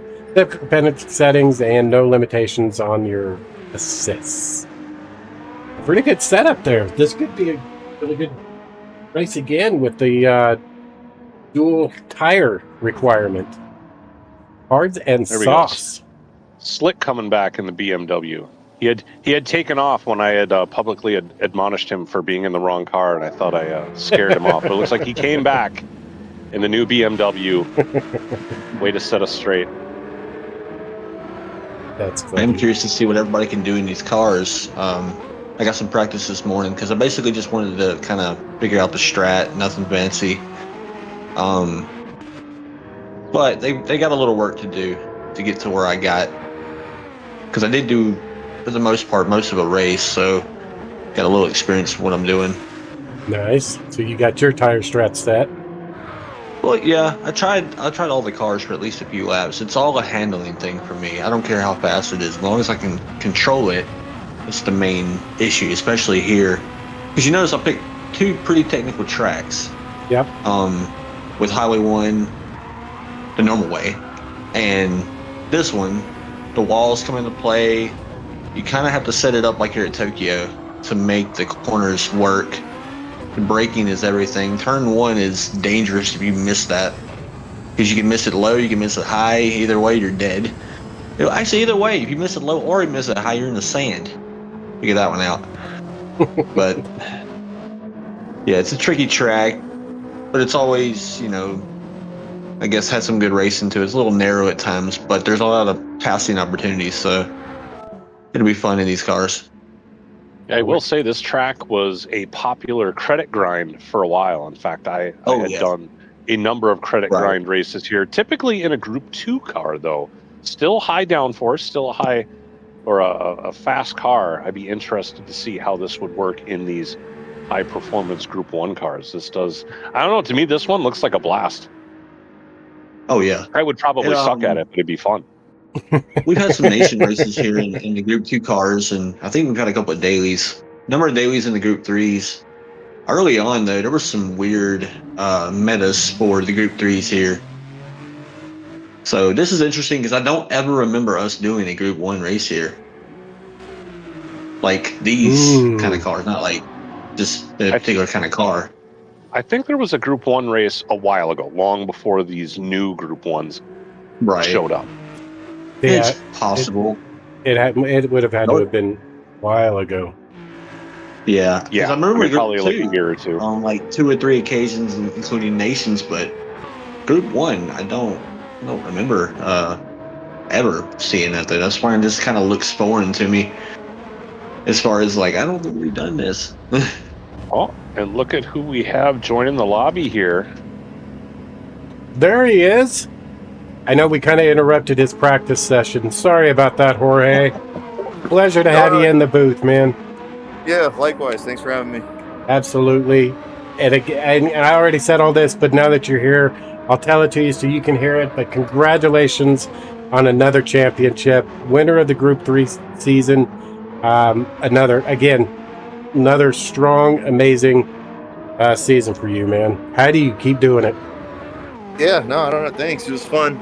Shaggy, you guys everyone put together a really fun season. So, yeah, it was a little depressing being in the Group 3 cars because we're just getting our doors blown off constantly by the Group 1. But it makes for a lot of interesting races because you got kind of so much going on. Well, yeah, you're so not used to being passed. That had to have been a very right? fun concept. That's what I was going to say. Here's what I did.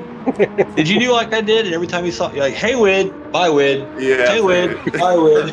Right. Well, there's always that temptation to just jerk the wheel Right? right into him a little bit. Well, Remember last season, Paul? Yeah. I was going to say, you and Wid have had so many great battles for wins in previous seasons that had to have been a little, the word you used, depressing, watching Wid just kind of blow by you like that. But well, that's the whole reason I did.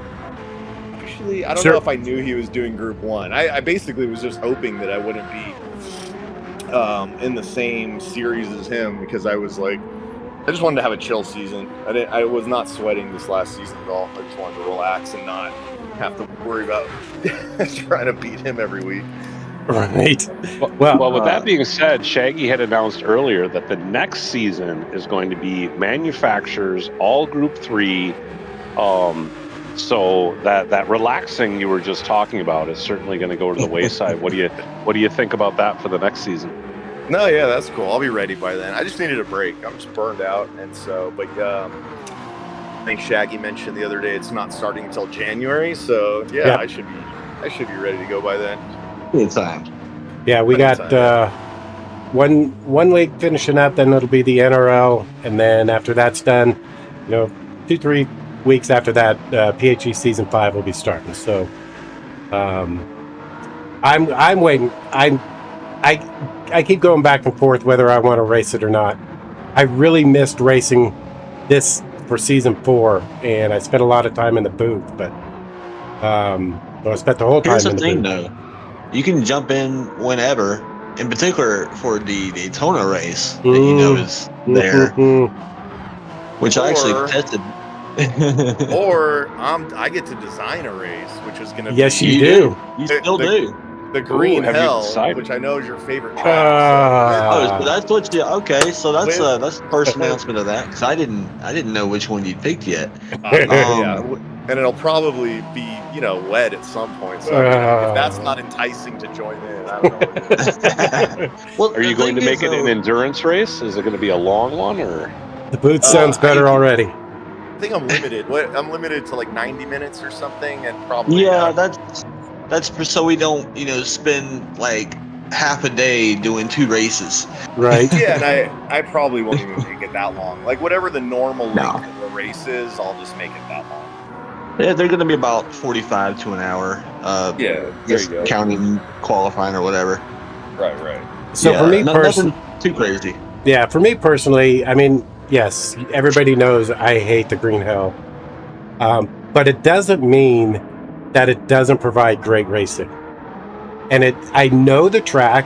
I feel like at times I'm decent at it, but it always bites me in the ass. I always screw up somewhere, and I'm always last. So, well, it's one of those tracks where the shortest lapse in judgment Yeah. is enough to do you in. So it's one of those where concentration and focus is just as important as, you know, speed and your driving ability. So, but you're right. Every time we've ever seen that race come up in, or that track come up in any league, whether it be NRL, PHG World Series, those races are always so good. They are. Which is strange because it's so hard to pass at the Green Hell for sure. But it seems to make it so that it's like everybody stays bunched up, and it's always so impressive when you've got a group of drivers all with relatively the same driving ability just staying in a pack through that long track. It's fun to watch from a commentator and from a broadcaster and a fan perspective. Those are always great races. Yep. Yep. So, Jorge, I don't know if you heard, but you know you're getting the 4D custom winner's hat Nice. that Jim has already designed, so we'll get you in contact with him. And you're also getting the paddle shifters from MZW. Oh yeah, So, that's right. Congratulations on those things, man. That's kind of cool. Yeah, thanks. Appreciate it. I'm excited about the paddle shifters for sure. Yeah, if we can just get you the ones that you wanted, huh? I know. Yeah, that's all right. They had some other cool ones on there. They They've do. got, like the M4 GT3 Yeah. ones on there. Those are good. So yeah, Well, excellent. we would have loved to have gotten you a trophy, but we're afraid your trophy case is probably already too full. So, or you don't get it out of the mailbox. Oh well, yeah. I literally have one trophy that C-Dub sent me like 2 years ago, and then ironically, Papa, I guess you sent something and it was supposed to be there. I looked. That thing never arrived. Interesting. I'll have That to. sucks. I'll check with Jim with 4D because he was the one who awarded that trophy, and maybe we can just resend that or something. Maybe we can work something out with him. You deserve it, man. So, and it was a great looking trophy. I promise. Oh, that sucks.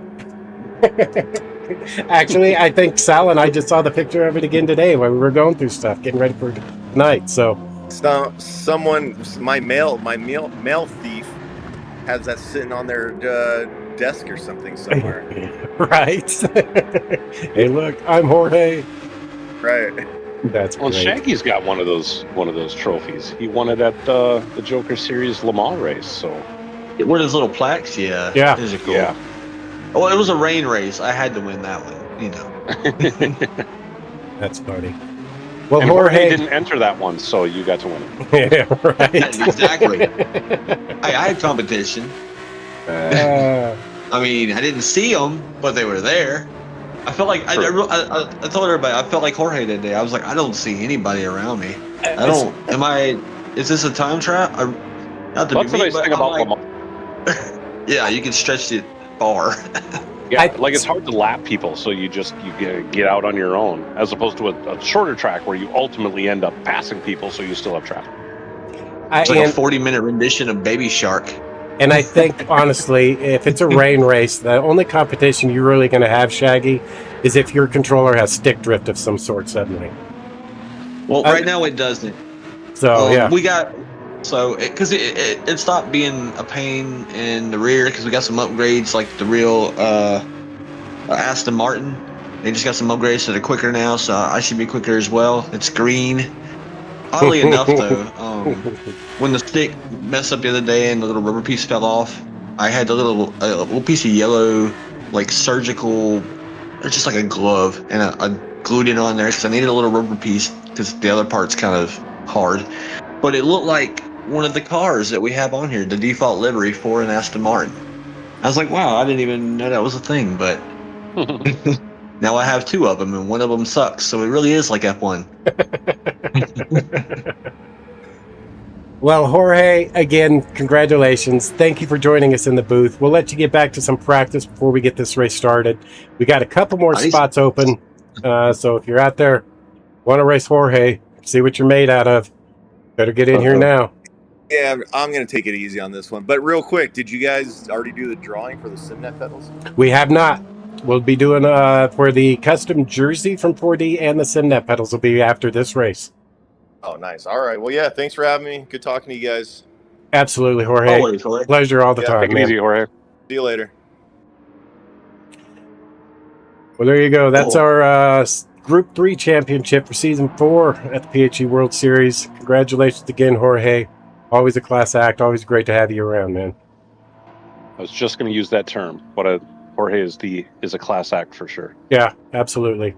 Definitely fits. Well, we still got like 3 spots available out there, y'all. Whoever's watching, if you ain't got nothing to do, man, jump on in here. Some Group 1 at Sardinia.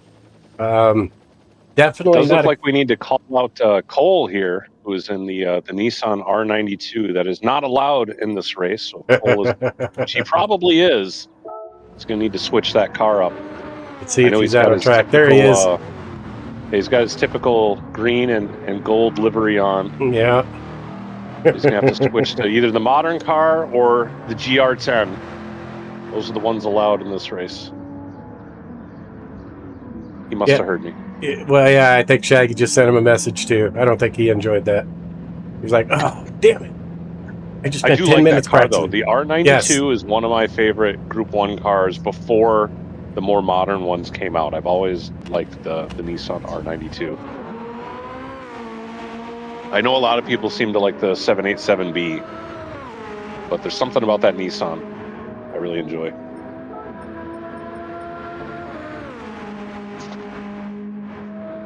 Got Oak up here topping the speed chart in practice. Yeah. Yeah, I'm going to go ahead and go. Let me get a little bit of practice in. We'll start in about 5 minutes. All right, Shaggy. Thank you, man. Good luck out there. Assuming you're in the right car, though, that is. Hopefully. But yeah. Well, you lay the hammer down. Oh, yeah. Put the hammer down. Try to.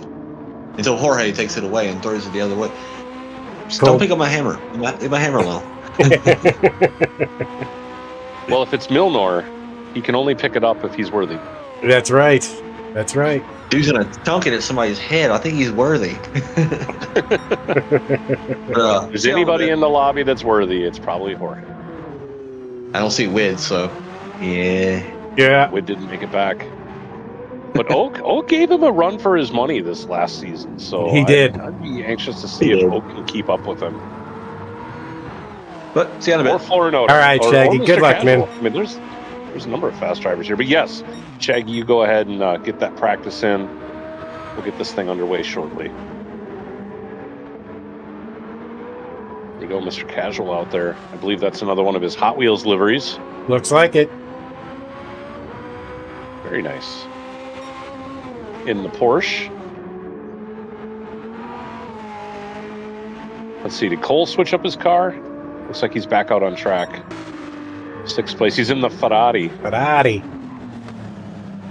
Good choice.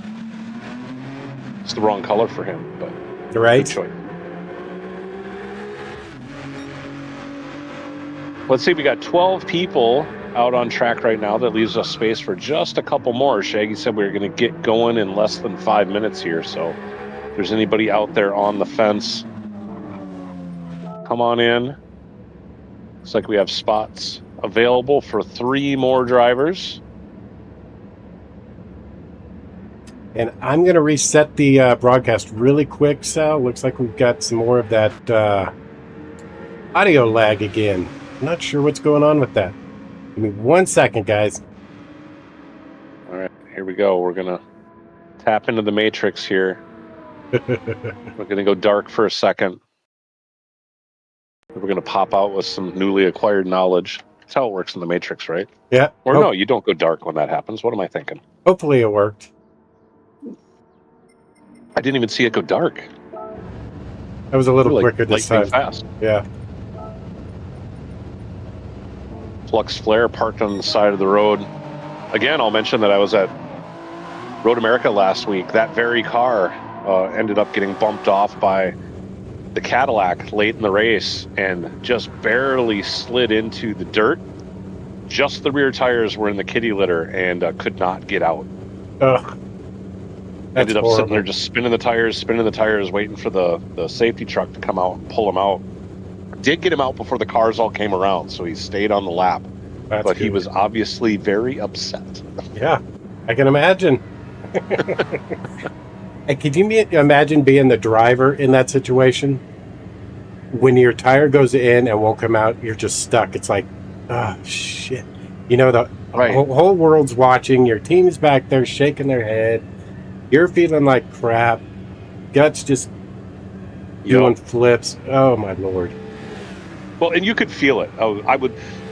I said I was at the track. It happened in turn 6, and we happened to be sitting in turn 6 when we happened. So we actually like saw it unfold in front of us, and you could feel it in the crowd. Everybody was like, oh, like just deflated. Like he's stuck.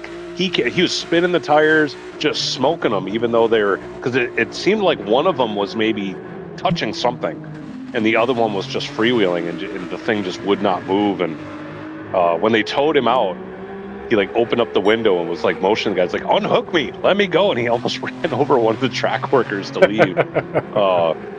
Like I said, he was obviously not very happy with the situation. I wouldn't. I can imagine. But like you said, I mean, you're in a race where I think he was running P3, P4 at the time. So, you know, you're having a great run at getting to the end of a 6-hour long race. And then to have something like that happen is like, oh, what a gut punch. But anyway, enough about my latest exploits. Hey, I mean, it had to have been an experience, though.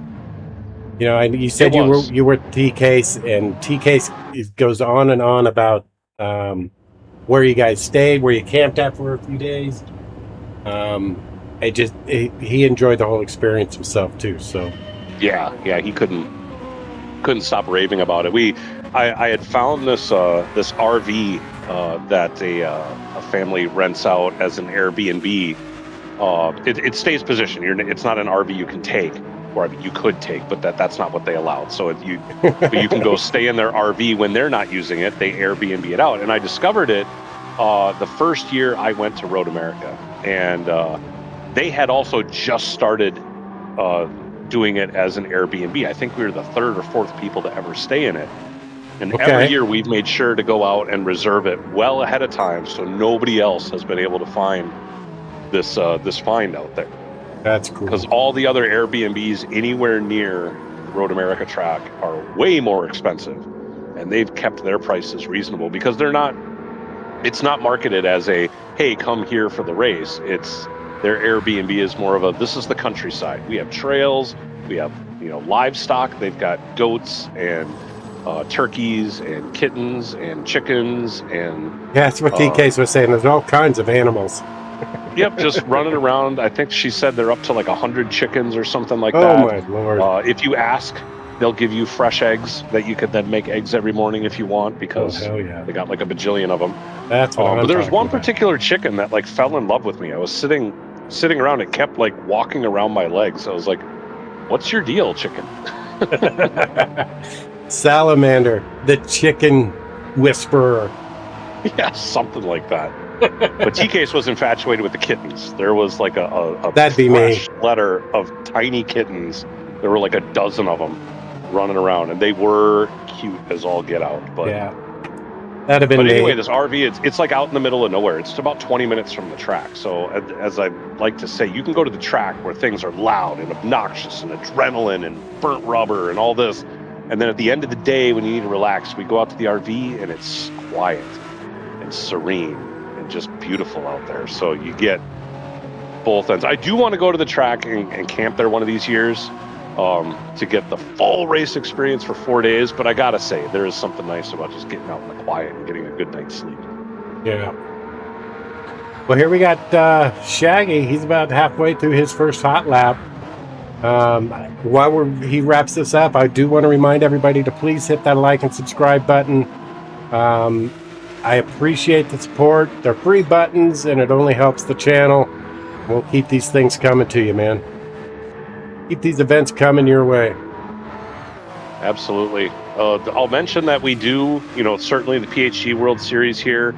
Me and Papa are also both part of a new upstart that we call Upshift Media Studios. Yes. You can go find our YouTube channel out there at Upshift Media Studios. Definitely go over there and subscribe to that channel. We've been doing broadcasting and commentary on the VIP League, which is going on right now during the PHG World Series off season.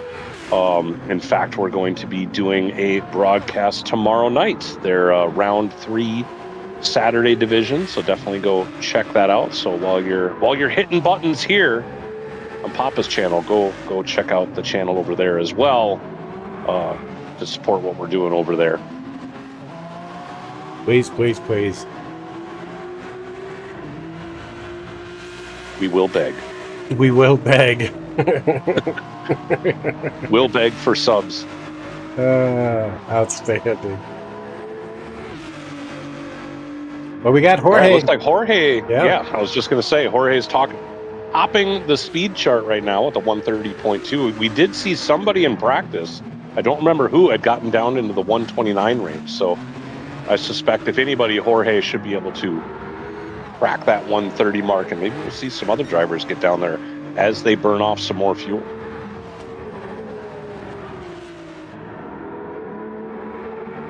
Looked like Jorge was purple in that last sector, another 1/10 and a half.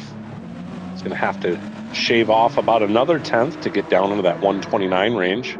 But he's definitely enjoying the slipstream from Shaggy. That's definitely helping him. Well, and Shaggy in that group, or that GR10, he mentioned when he was in here that he has a soft spot for that car. That car, the hybrid system, empties so much faster than the more modern cars. It has incredible acceleration coming out of the corners, but it burns through that hybrid, and you end up on a straight. You get partway down the straight, and all of a sudden the hybrid's done. Whereas these other cars, the hybrid lasts much, much longer. In fact, I don't think I've ever seen it actually fully deplete. So while they may not get that rocket ship right out of the corner, they do have a longer lasting speed. With this being a bit of a twisty track, though, we'll see which of the two ends up being the winner.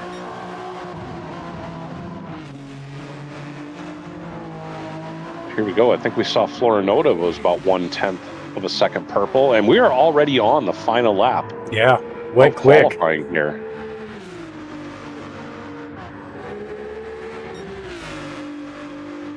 There, Jorge up at the top.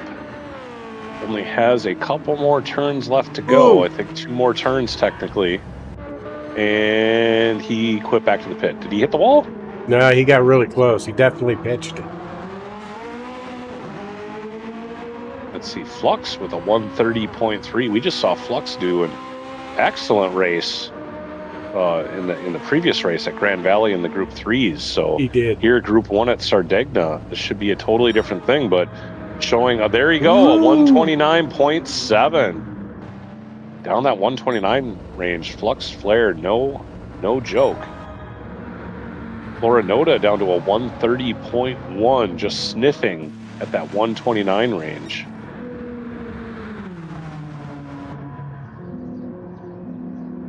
Like, that's about it. I don't think we have any other hot laps going on. I Nope. think everybody else, we are done. We just now have to wait for the runoff, since we had a few drivers quit back to the pits. But looking at these qualifying times, I mean, we do have about a 2-second gap from 1st to 8th. Not as big of a surprise. These modern Group 1 cars still being new to the game, people getting used to them, expect to see a bit more of a gap. It's like we had 10 people qualify. We had Cole and Oak appeared to have opted out of qualifying and will be doing the last to first challenge. Let's see. Love to see it, though. 2 fast drivers. Absolutely. Flux Flare trying to Hurry lobby to things get along. underway as soon as possible. Especially since he's on pole.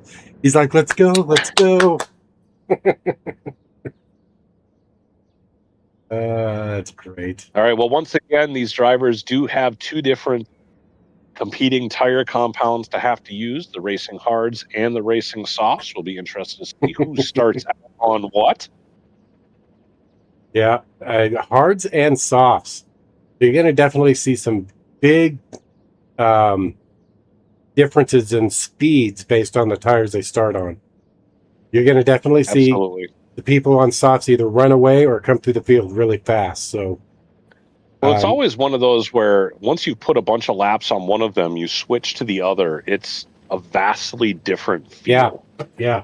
So especially if you're going from the softs to the hards, you can end up, overcooking it in a couple of the corners if you're just not used to how much you have to dial it back. Yeah. And going the other way, if you go from the hards to the softs, particularly if you run a number of laps on the hards, you could end up underutilizing the softs and actually going a bit slow because you're just not used to just how much grip. It almost feels surreal how much grip you're getting on those softs after you run a bunch of laps on the hards. But it looks like we are underway. We are. Gonna kick this one off. And much like Mr. Racing, it looks like the Truth Serum has joined us in the booth, which we will plan on doing a quick interview. I don't know, do you want to do a quick interview during the race, or do we want to wait till after the race before we do the giveaways? I don't know. You tell us, Truth. You want to do it now, or you want to wait till after the race and enjoy the race? Yeah, we can do it after the race. I'm just showing up a few hours late. No worries, man. We're just glad you're here. Here we go, y'all. Race is on. All right, well, Flux Flare leading us off. Jorge back in third, Florinota in second as they enter into turn one. Heavy braking zone going through this chicane-style first turn. And, a little bit of bumping back in the back. Oh, a lot of carnage. Oak all the way around. Oak was trying to do the last first challenge. Made up a bunch of spots heading into turn one and then just got caught up in a whole bunch of carnage. Let's see how this unfolds. Oh, it looks like he dove to the inside. Yeah, I missed that. And got into a couple of different people. I'm not sure if that was net code or if he missed his braking point or what, but passed like 3-4 drivers and then hilarity ensued henceforth. Right. And let's see now that we're back. Amarillo Dash, who got caught up in that, still sitting back in P10. Doobie 650, who had a race to forget in the last one. Well, I shouldn't say that. Didn't have any major issues, just ended up finishing at the back of the pack, looking to work his way up in this one. Oak now licking his wounds after the P1 incident, trying to find his way around. Oh, looks like Amarillo Dash had an incident coming out of that tight corner there. Let's see if we can see what happened. Nope, missed it. Watch the replay. I think we missed it already. But I think he may have just gone a little deep into that corner and is now tucked up in Oak's slipstream, hoping to try to gain some of that time back. These Group 1 cars are so heavily aero dependent that on these couple of straightaways, you can certainly get an awful lot of overspeed with the slipstream. So it'll be interesting to see how many drivers are able to use that to their advantage. As we check back up in the front here, we've got a battle going on between Flux Flare and Florinota. As we mentioned, Florinota here in second place is in that GR10, which has really good exit speed, really drains that hybrid system quickly as they come on out. He goes flying down the straight, trying to stay tucked up behind Flux Flare. Still about 0.6 seconds back. It looks like it's longer than 0.6, but... It did. I agree, but that's and what it's saying. I apologize. This actually does not look to be the car I was thinking of. I was just watching Florinota's hybrid system, and it did not drain all the way down. There must be a different Group 1 car that does that. I'm trying to remember which one, but there's one of them that's a lot. Maybe it's the Toyota, or no, that is the Toyota. Maybe it's the. Oh crap! I'm drawing a blank. But there's another one that does just burn through the hybrid system very fast. Yeah, but it's not this one. So these ones are a little more evenly matched. So we check back in with Vetter Dan running the Hertz livery. This is one that I believe is run. Yeah, he's got the Cadillac livery on the Ferrari there. That is one that's run in IMSA as well. The pretty typical Vetter Dan thing to do. Right. He does that all the time. He'll put a Corvette livery on a Ferrari. Yeah. Here he's got the Cadillac livery on a Ferrari. Well done, sir. Well done. But here we got Cole Trickle in his default livery Ferrari. We had to kick him out of the wrong car, and I believe he probably just went and purchased this Ferrari here, which has him sitting in 8th position. PHG Slick. I believe this might be our only driver in the BMW. Trying to make the BMW work. Currently sitting in P9 in his PS VR2.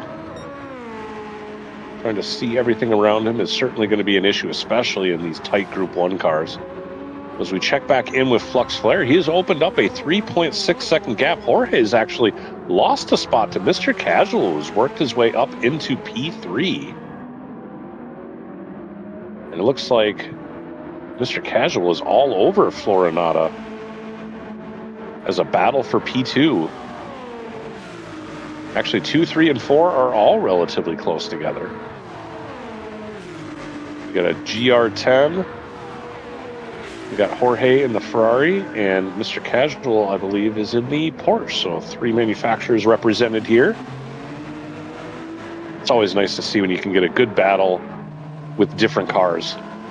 Shaggy Doo has fallen back to P5.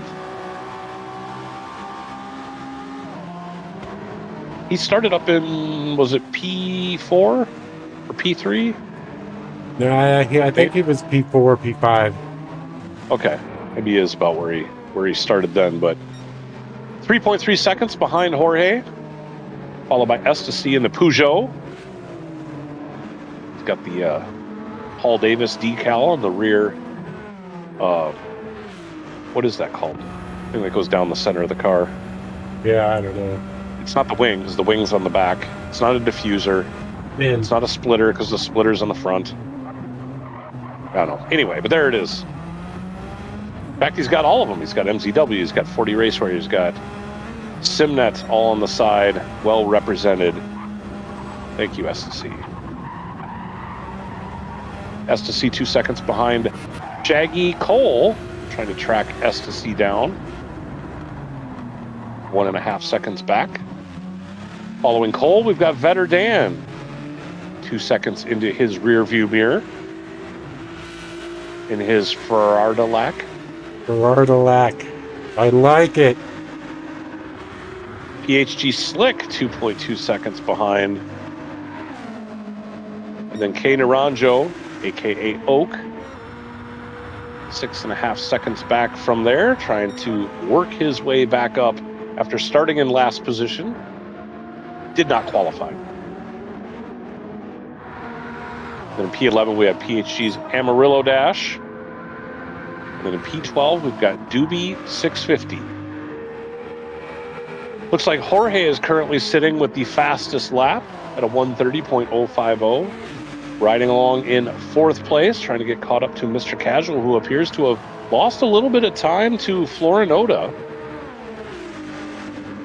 But Jorge's been sticking to Mr. Casual like glue. Trying to see if he can find a way around, but Florinota trying to get farther ahead. Looks like he's in a purple sector, 1.7 ahead of Mr. Casual, so he's been able to break the tow. Well, Flux Flare has a 3.4 second gap up in 1st place, has been able to avoid some of the battling that's been going on back there and get a bit of a gap.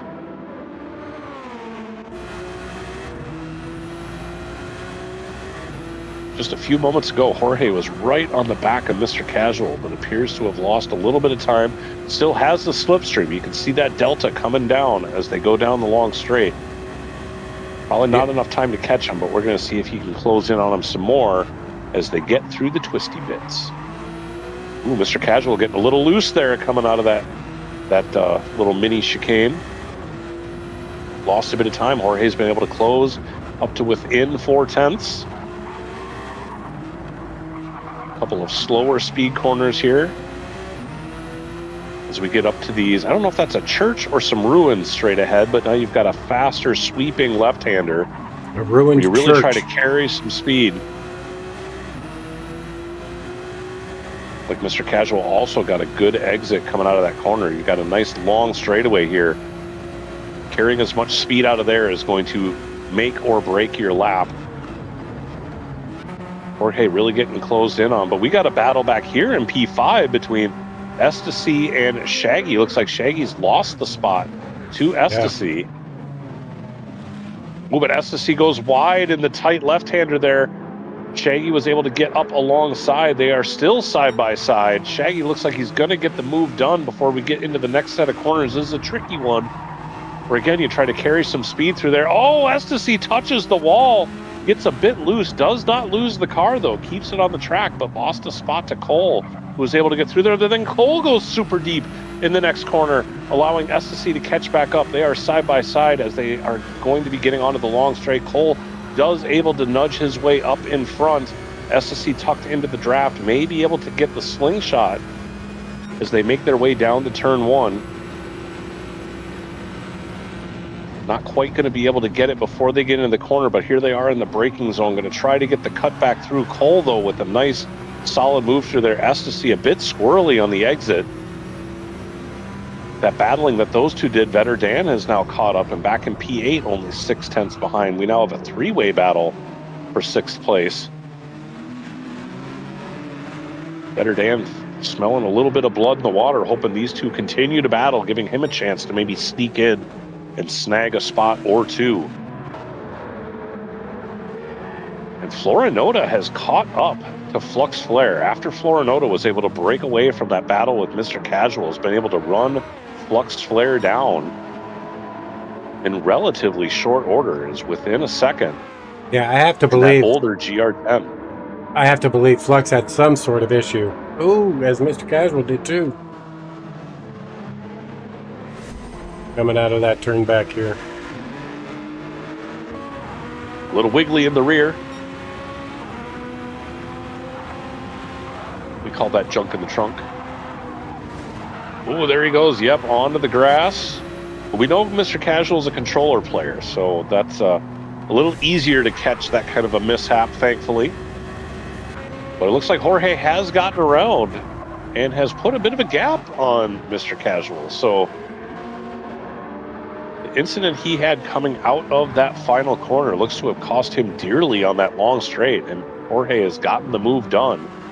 Now has his sights set on trying to track down Florinota, who had been able to track down Flux Flare. Flux Flare, though, now does have a 1-second gap. It's pulled away just a little bit, but we will probably see this kind of yo-yo as the laps tick away. As Flux closes it back on in, now within 7/10, and continuing to close. And Mr. Casual is back around Jorge. In fact, Jorge is back a bit and has some damage. I don't know if we're going to be able to see what happened here. Jorge, just gets loose on corner exit, spins the car around into the wall. Oh, that is, I mean, luckily it's just light damage that will heal, but right after being gifted the position from Mr. Casual, he goes ahead and gifts it back. How unselfish of him. I mean, he did a really good job at making that look like a true mistake. Yeah, quick little 360, no biggie. And here we go back in P4. Kind of on an island, 4.2 seconds to Mr. Casual, but 3.3 seconds ahead of Shaggy. Kind of a comfortable spot. He said he wanted to take it easy in this one. Now that he's done his 360 no-scope, he can just kind of relax in P4 here for a while. Yep. But can you believe we're already on lap 9? We are over halfway done with this race already. I don't think I've seen anybody go into the pits yet. You know, if we cycle through the field, has everybody started on softs? Let's see. Because they're over halfway through, and those softs are only about half dead. So Flux Flare, his softs look good. Florinota, his softs look pretty good. Mr. Casual, not bad, about halfway down. Jorge, his are a little better than half left. Shaggy's. So it looks like Mr. Casual and Shaggy, both being controller players, have eaten up those tires a little bit. Best to see, we're seeing some increased wear on the front right, but the rest of the tires look good. Cole also on racing softs. His tires look really good. Slick as well. See Vetter Dan also on the racing softs. A little bit more wear on his. PHG Amarillo Dash started on the hards and has been running 8 laps on the hards so far. Doobie also on the hard, so that explains why they are in the back. And Oak looks like he is in the pits, but it looks like he is not refueling. May have had to have just called it in this race. Maybe they're working on the suspension on the car. But checking out the fastest lap, it looks like Flux Flare has taken the fastest lap away from Jorge with a sub 130, the 129.911 range, but can't quite seem to shake Florinota, who's been able to stay just within that 1 second gap. We're on lap 10, so we still got about 7.5 laps left to go. This could shape up to be a battle for the lead as we get to the end. The question is going to be who's going to blink first and go into the pits and get the hard tire. We check back in with Slick and Vetter Dan. We've got a casual fight going on back here. Less than a second gap. Not a lot of pressure being applied yet, but Vetter Dan just trying to work his way on up there. It's like he had gone a little hot into that final corner. Slick was able to pull away a bit on the corner exit. Doobie 650 coming out of the pits, finally getting onto those racing soft tires for the last 8 laps.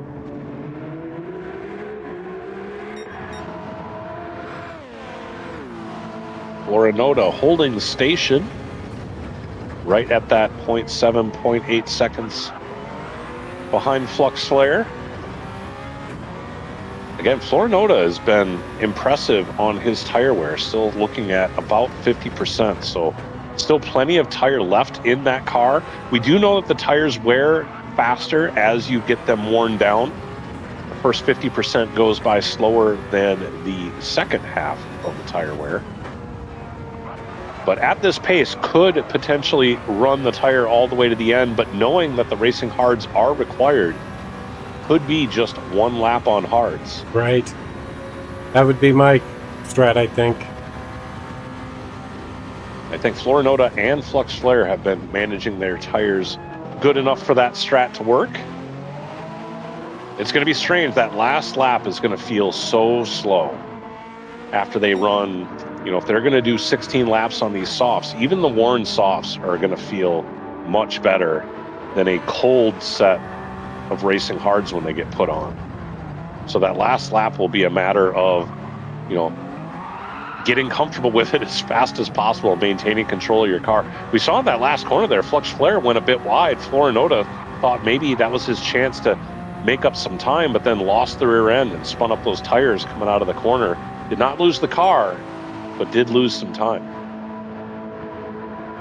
Looks like both of them together have pulled a bit of a gap on Mr. Casual. That gap now is 4.2 seconds back. So this appears to be just a battle for first and second. Mr. Casual's pulled away from Jorge. Or I'm sorry, hasn't pulled away from him, but after Jorge had his incident, has not been able to run him down. You see Jorge's front right tire is below that 50% mark, so definitely going to feel a bit more of an issue trying to get through, especially these left-hand turns. Like this one. This is where he lost it, coming out and got onto the grass. You could see using as much of the track as possible, but able to maintain control of it that time. Looks like he is catching Mr. Casual, albeit very slowly. Yeah, really slow. But is now under 2 seconds. Oh, goes a little deep in that corner. That might cost him a little bit. We see Mr. Casual extended that lead back over 2 seconds again. But they continue to lose time to the front two, who are still pretty much in lockstep. First and second place, just about 1 second apart now that they've got the front stretch. That should allow Florinota to tuck in and get a bit of a tow.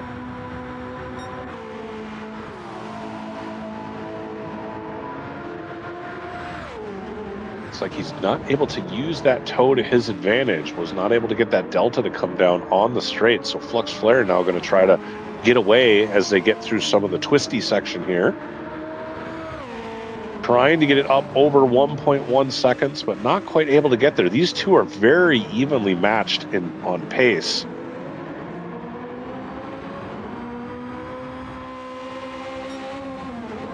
Yeah, I mean, This, Flux just cannot get away from Florinota. no. I mean, Florinota was behind by, 2-3 seconds at one point. So he had been able to run Flux Flare down, but just has not been able to close that gap and get to a point where he can try to make any kind of a move on him yet. And now that these tires are starting to wear, they're going to start battling the track just as much as each other. Trying to make sure you don't slide those front tires, and put yourself in the wall while trying to overdo it and trying to catch up. It's always strange when you've got the other driver right in front of you. It's like he's right there. I just need to have one or two better corners. You could end up overdriving it and cost yourself a whole bunch of time. Got Doobie 650 here. He's got his fresh softs on. Just trying to stay on the lead lap, Right. which shouldn't be a problem. The front two still have not pitted yet. So although he's being shown the blue flag, should be able to hold on to that position. Well, Florinota got a little bit of a run, has gotten that lead to less than 6/10 now. That's a little bit closer than what we've been seeing, down to 4/10 now. Florinota must have had a bobble or two there, or Flux must have had a bobble or two there. Florinota is now basically on his bumper. Oh, but Florinota loses the rear end coming out, costing him lots of momentum. Flux Flare able to pull away, still only about a half second up though. We've got about 3.5 laps left to go. Those tires now getting down to about 25% left. They may end up pitting before the final lap. It really depends on what they're feeling as far as the comfort of this tire and how much they think it's affecting their pace. But they're still being nice and smooth through these sections here. Florinota continuing to reel in Flux. And here we go, trying to get out of that exit, was able to keep the power down and did not lose much time. In fact, you can see that delta coming down. He's going to make up an awful lot of time on the straightaway here. Oh, it looks like Flux is gonna, they dive into the pits. It looked like he was trying to do a fake out maneuver. Yep, but they ended up going in. Mr. Casual, though, stays out. His front right tire has really seen better days, but stays out to lead a lap. Moral victory at this point. Right. Shaggy Doo also staying out. Staying in second place.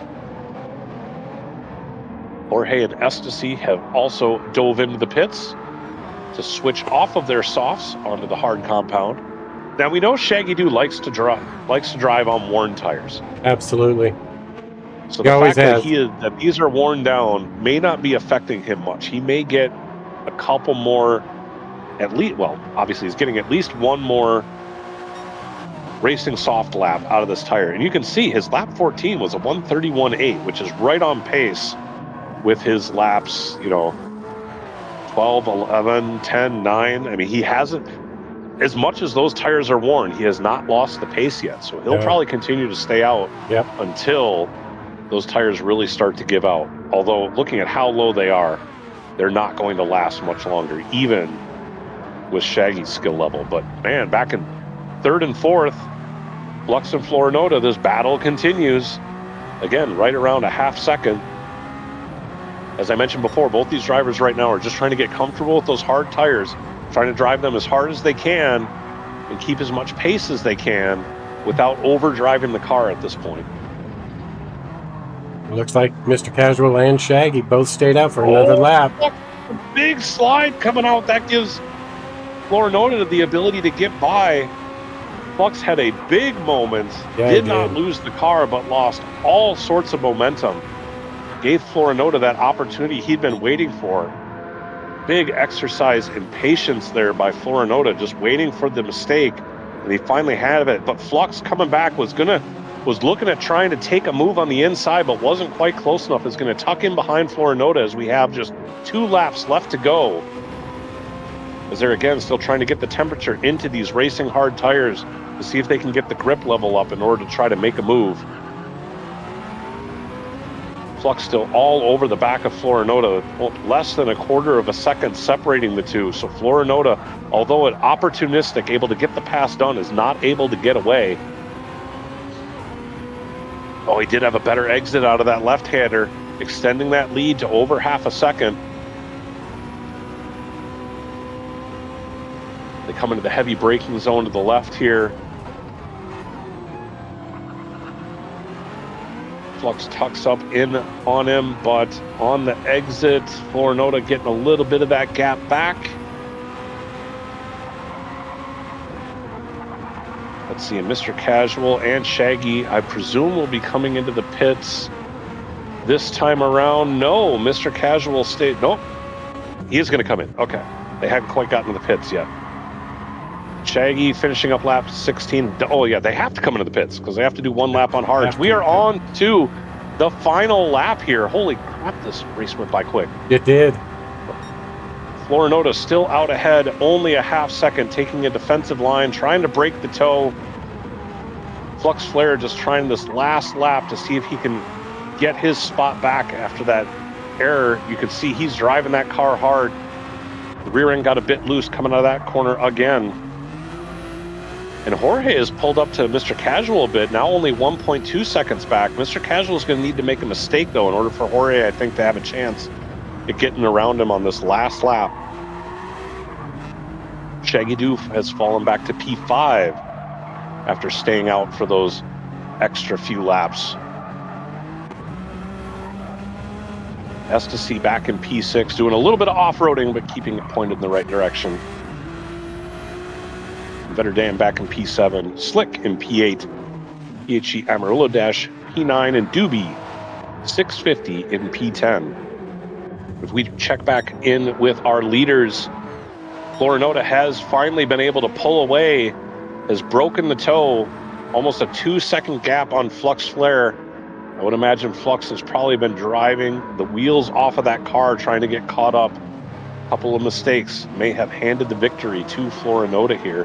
As they come out of the final corner, looks like the gap is not coming down. Florinota should be able to hold on to this to get a victory in the second race of the exhibitions tonight. Florinota across in P1. Flux Flare spinning it in style across P2. Mr. Casual going to bring it home in P3. Jorge Sr. coming across the line in P4. PHG Shaggy Doo going to come across the line in P5, or I'm sorry, P4. Oh, Flux Flare left. So everything, everything got messed up there. Yeah. So Shaggy was in P5. Ecstasy really comes across in what would have been P6. Better Dan going to come across in what would have been P7.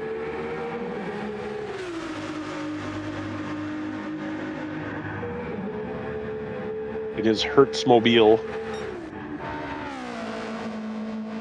or the Ferrardalac. Is that what I called it? Ferrardalac, yep. PHG Slick going to come across the line in P7/P8. PHG Amarillo Dash going to come across the line 9th, and Doobie 650 going to come across in P10. K Naranjo hanging out in the pits, probably eating ice cream. Right. What are you guys doing? We're eating ice cream. Yeah. Classic line. And there we go. Wow. Second of our exhibition races tonight. Congratulations to S7R's Florinota, another S7R Sector 7 racing pickup during this last season. Yep. Well-deserved Florinota with some great speed, showing it once again tonight with another win. Well, we've got somebody that was sitting here watching that race with us, sitting in the booth. Truth. Hey, What'd you think? that was pretty fun to watch, actually. That was a pretty good race. I agree. Yeah, Florinota is pretty good in any kind of car that has like a higher downforce. But and he only led the last 2 laps, but he stayed right there with Flux the entire race, hounded him, and just waited for those little mistakes and was able to take advantage of it and kind of run away on those hard tires. Seemed to have a little bit better pace than Flugs did. Yeah, yeah. Yeah, Florinota's he's a handful in these higher downforce cars. I had really a good battle with him in the Red Bull Junior Series we have a few weeks ago at Suzuka. He gave me everything I could handle, and yeah, he seems to like these types of cars. So he's probably pretty good in the Group 2 cars as well. Yeah, I would guess. That's awesome. Well, Truth, real quick, I want to congratulate you on finishing third in the points in the GR1 in these cars we just watched this season. Hey, what was it like? How was your experience? The experience was really good. The first thing I like is the overall structure of the series is different than anything else that I participate in. So the kind of I forget how it goes, like Tuesday, Wednesday, or Wednesday, Thursday quali, followed by the race Fridays within and a short Saturdays, time. yeah. Yeah, exactly, and you don't have a ton of time in between for people to do 1,000 laps or anything like that, and then it's like week after week, so it kind of prevents people grinding a combo for a month straight. So Yep. That could be a good thing because you get a little bit more variability in the race. Yeah. Yeah. And there's multi-class too, which made it very interesting because, as we know, multi-class is a different discipline, right? So Absolutely. And I mean, we can all thank Shaggy for the way this PHG World Series is formatted. He put together a great series. Love the way it's done, and I think everybody that I've talked to is just totally enjoying it. So Shaggy, who has joined us back in the booth, thank you again. But so finishing third in points, Truth, you are entitled to one of the 4D race hats as well. So congratulations on that. We'll get your information over to Jim and get that sent your way. But cool. Are you looking forward to season 5 in the manufacturers group 3? Yeah, I'm looking forward to whatever Shaggy's cooked up, and I kind of feel like we've got I say we. I mean, there's like kind of a bunch of teams that seem to participate in this and some other series. We've got a good thing going with a variety of series that kind of don't step on each other's feet and give people something cool to do. Right, absolutely. We work on that to coordinate around each other. That way we don't step on each other's feet. We're also trying to kind of do our own thing and be unique in what we do. Like each series has its own kind of take on leagues and approach to to everything. So it's each league you go to is something different. Like you're not gonna just find the same thing. So you really can't prepare and be completely ready for whatever because it's always going to change from league to league. But that's what makes it great, and that's what makes it where we can work together. And like nothing we do is like another league. Like for each of our own leagues. So yeah, variety is always nice. Variety is always I mean, it's nice. kind of a testament to the game, right? That there is so much variety allowed. I mean, like Truth mentions, Sector 7, they've got the Red Bull Junior Series going on, which is, a bit of a one-make series, but in really fun set of cars. We alluded to, how we do things at the PHG World Series with the qualifying every week. That's our unique spin on it. NRL, has been running their stuff where it's, one make each week, but it's a different make each week. So, and it's always a surprise, nobody's got a long time to prepare for it. You basically get a week to try to figure out how to get your pace and then go from there. And then obviously the upstart with the VIP league going on, which Truth is also competing and doing well in. Yes. They've got their own spin on things where they're trying to throw a lot of different stuff at each of the different races. And we're going to see that as the series goes on. I know in their documentation they've got listed like how each of the tracks are going to be different, but yeah, I mean, having all these different leagues and kudos to Sector 7. I know they're trying to organize, kind of making it more official how we all coordinate with each other and to kind of get a schedule going. So again, Sector 7 being a very organized organization has been fun to work with them and watch what they have going on. And as we mentioned a little bit earlier, you guys have had a couple of good pickups to your driver lineup with Florinota and Mr. Racing this season. So congratulations on those as well. Yeah, we like to not chase people. Let people kind of come to us if they're interested, and then we're we don't kitty bar the door or anything like that. Like, we love to just be very inclusive, and but we like to make sure we have the right people.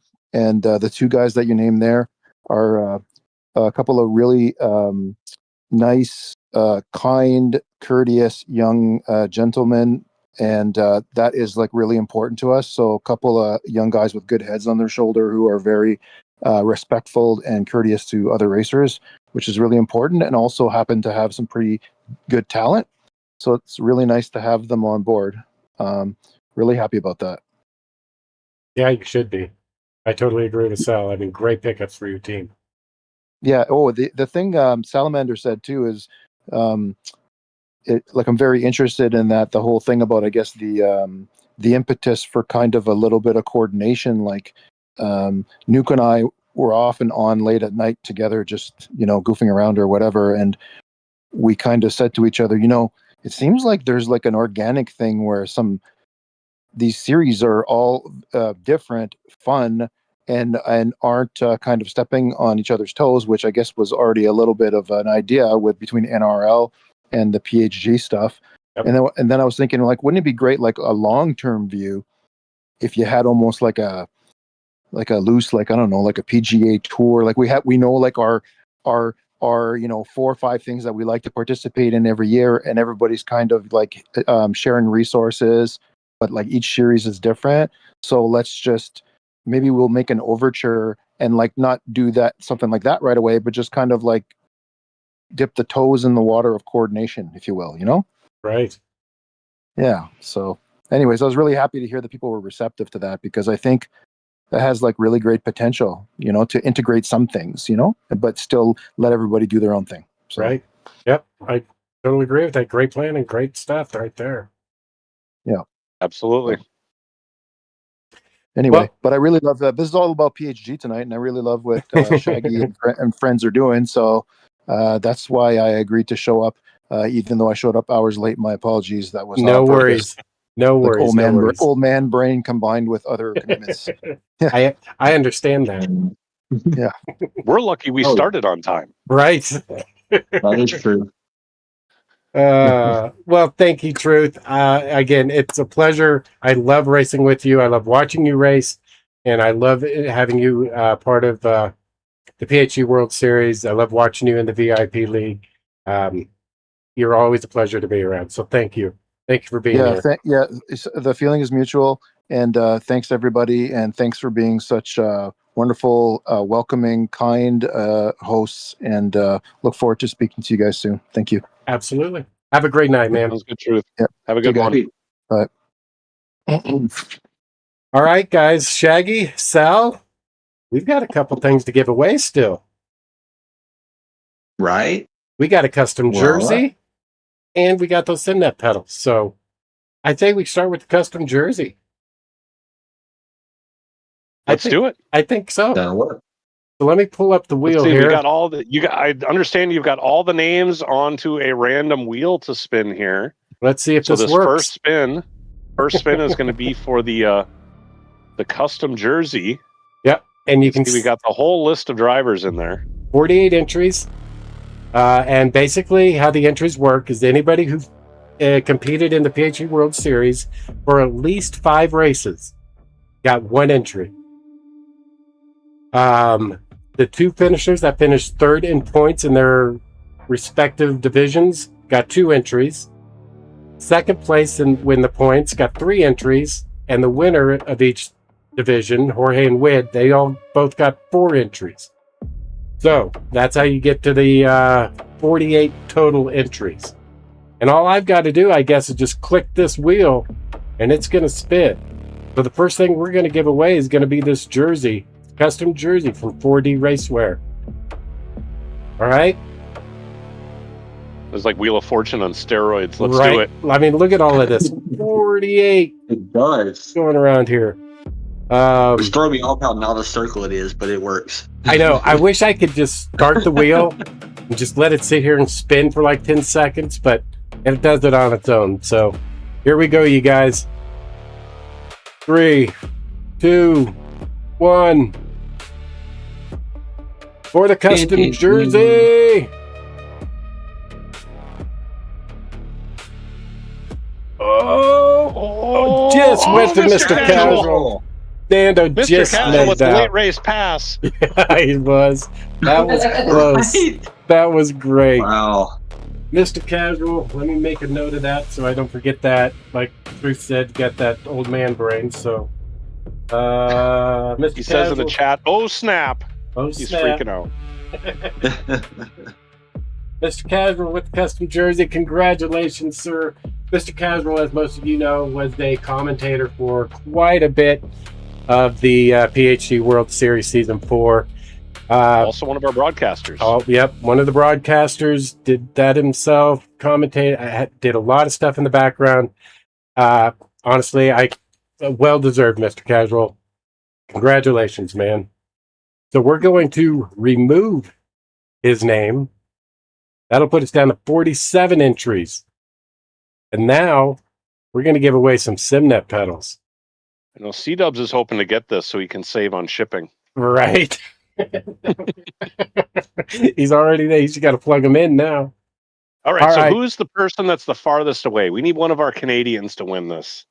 All right, I'm going to resort the wheel here. Shuffle, shuffle. Shuffle this for a little bit. Yeah, we need somebody in Australia Sugar. or England. Sugar Shuffles. Sugar That's Shuffles. Wait, he's not on the list. You can't shuffle. Oh. Not how this works. Okay. All right, here we go. I've been we waiting. I've been waiting for a month and a half to do season. this. So yeah. C-Dubs has been waiting. He wants to get these things out of his house. Unless he wins it, then he wants to keep them. So there's a little bit of a dichotomy there. But And of course, life got in the way. So we should have done this like a month ago. But Yeah. better late than never. yeah, here we Life. go. C-Dubs, here's your recipient of those SimNet PHG custom engraved pedals. 3, 2, 1. Spinaroonie. Round and round we go. Where she stops, nobody knows until Oh, it's it was on C-Dubs. That'd have been great. Florinoda, Very who well just got deserved. done winning the Hey. race and is now going to get himself a set of SimNet racing pedals. Amazing. Oh, what a night for It's a- Florinoda. It's a good thing it didn't go any further, though. I was just going to use them as a paperweight. So this works. Were you right there? Were you next? You I were was right next. there. All right, so what zip code is Florinoda in? How far has this thing got to go? Ah, I have no idea. That was a rhetorical question. yeah, Florinoda. I mean, I guess logically you would say Florida. I Unless mean, it's Geologist no, is thinking the same unless thing. it's but I don't know no if that's- Florida. I have no idea. I don't know where Mr. Casual's at either. I know I should know. I'm sure he's told me probably 10 times, but again, back to that old man thing. Well, Mr. Casual, congratulations on the jersey. We'll get you hooked up with Jim with 4D. West Virginia. West Virginia. Okay, well, that's pretty close to C-Dubs. That's right. I keep forgetting. He's Flexus Stepsis in the chat. It's where we always got the Discord name is different from the GT7 name, which is different from the PSN name, which is different from the YouTube name. Gotcha. But there he was in chat. Validates he's from West Virginia. West Virginia. All right. Well, that's not too far for C-Dubs. That's too bad. No, we could have done better. Yeah, I think so. I think Congrats, Florinoda. maybe we need to spin again. Oh wait, we're giving away a second pair? Is that what's happening? Yeah, that would be great, wouldn't it? That'd be a bomb drop right there. Can you do one for a Oh, hat? and there's I need a two. new hat. All right, you guys. Florinoda, again, congratulations on those pedals. Mr. Casual, congratulations on the jersey. Shaggy, thank you for a great couple races tonight. Kept us entertained. I appreciate that. Thank you to everybody that came in for the interviews. It was a pleasure to meet you all. And Jim, thank you for popping in, just kind of squeezing in your time. Thank you. Salamander, thank you for an incredible behind-the-scenes production manager, broadcaster, commentator. Shaggy, thank you for an entire combo of seasons. It has been an absolute pleasure getting through season 4. I can't wait for season 5. Again, I'm still going back and forth whether I'm racing or broadcasting and commentating, or if I'm going to try and split the duties. Yeah, I don't know how I'm not going to be able to do Daytona. So you're going to make up your mind, and then you're going to forget what you decided on. So it doesn't matter. You've got time to figure it out. Yeah, but you know what? As long as we're doing things, I also want to say thank you to all the drivers who came out throughout the entire season, all the teams that were represented, and all the teamwork that we saw amongst them. It was really fun to watch. And Papa, thank you for being the linchpin that holds all this together, that's made this community, that's allowed us to all come together and utilize our different talents to put on a really fun league and broadcast and all this stuff. We couldn't be doing this without you. So thank you as well.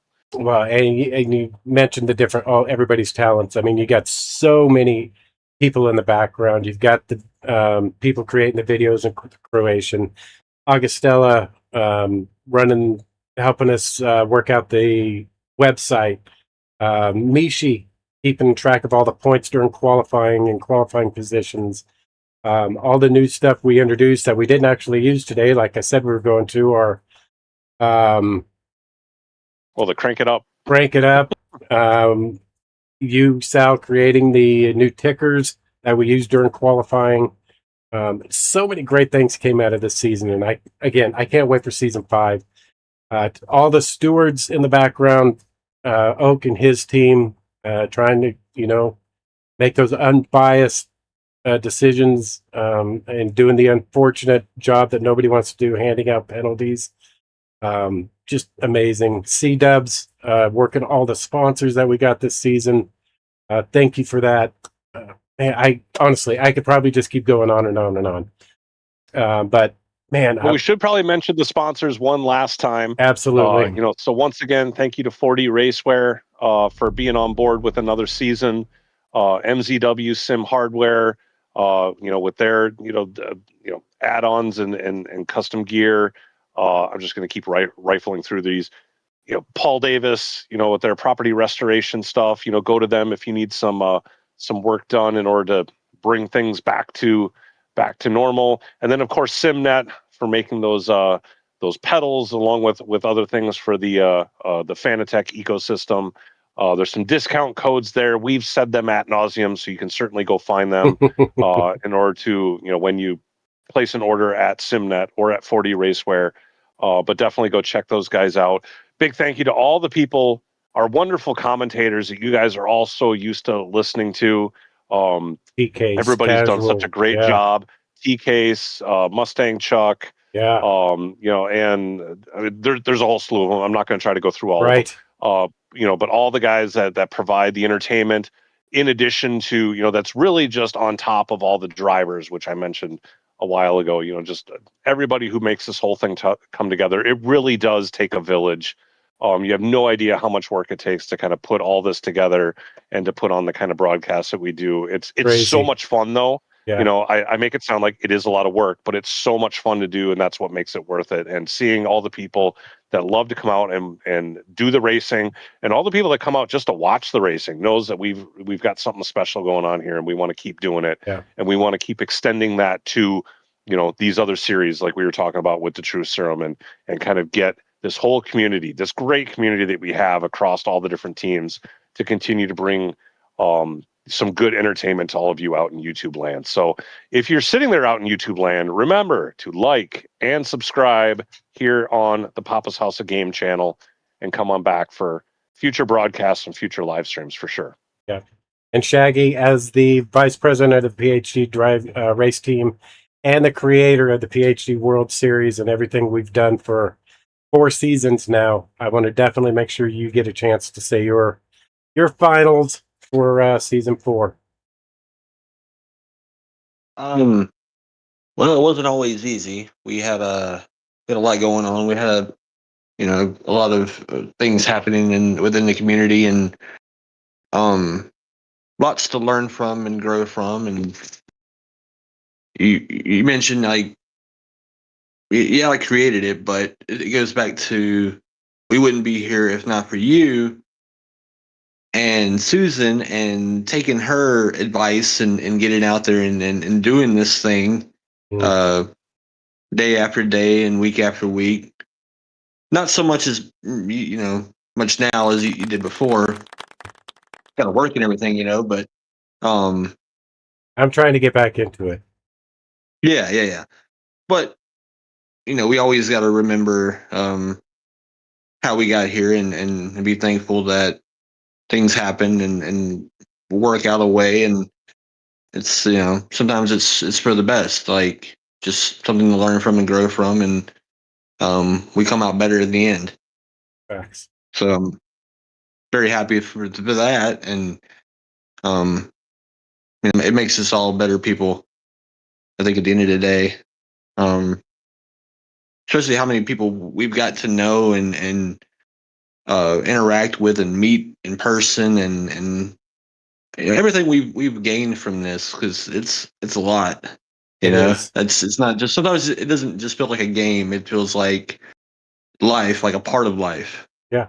But Yep. But very thankful for that, and very thankful for everybody that comes out and watches and competes, and gives insight and thoughts on what we can do to improve and everything. Every little bit of information helps us in the end. So there's there's something good we got going on here, and I want to continue it. I will continue it as long as I can. Hell yeah. Well said. Yeah. Well said. Well, guys, I think we're going to call an end to season 4.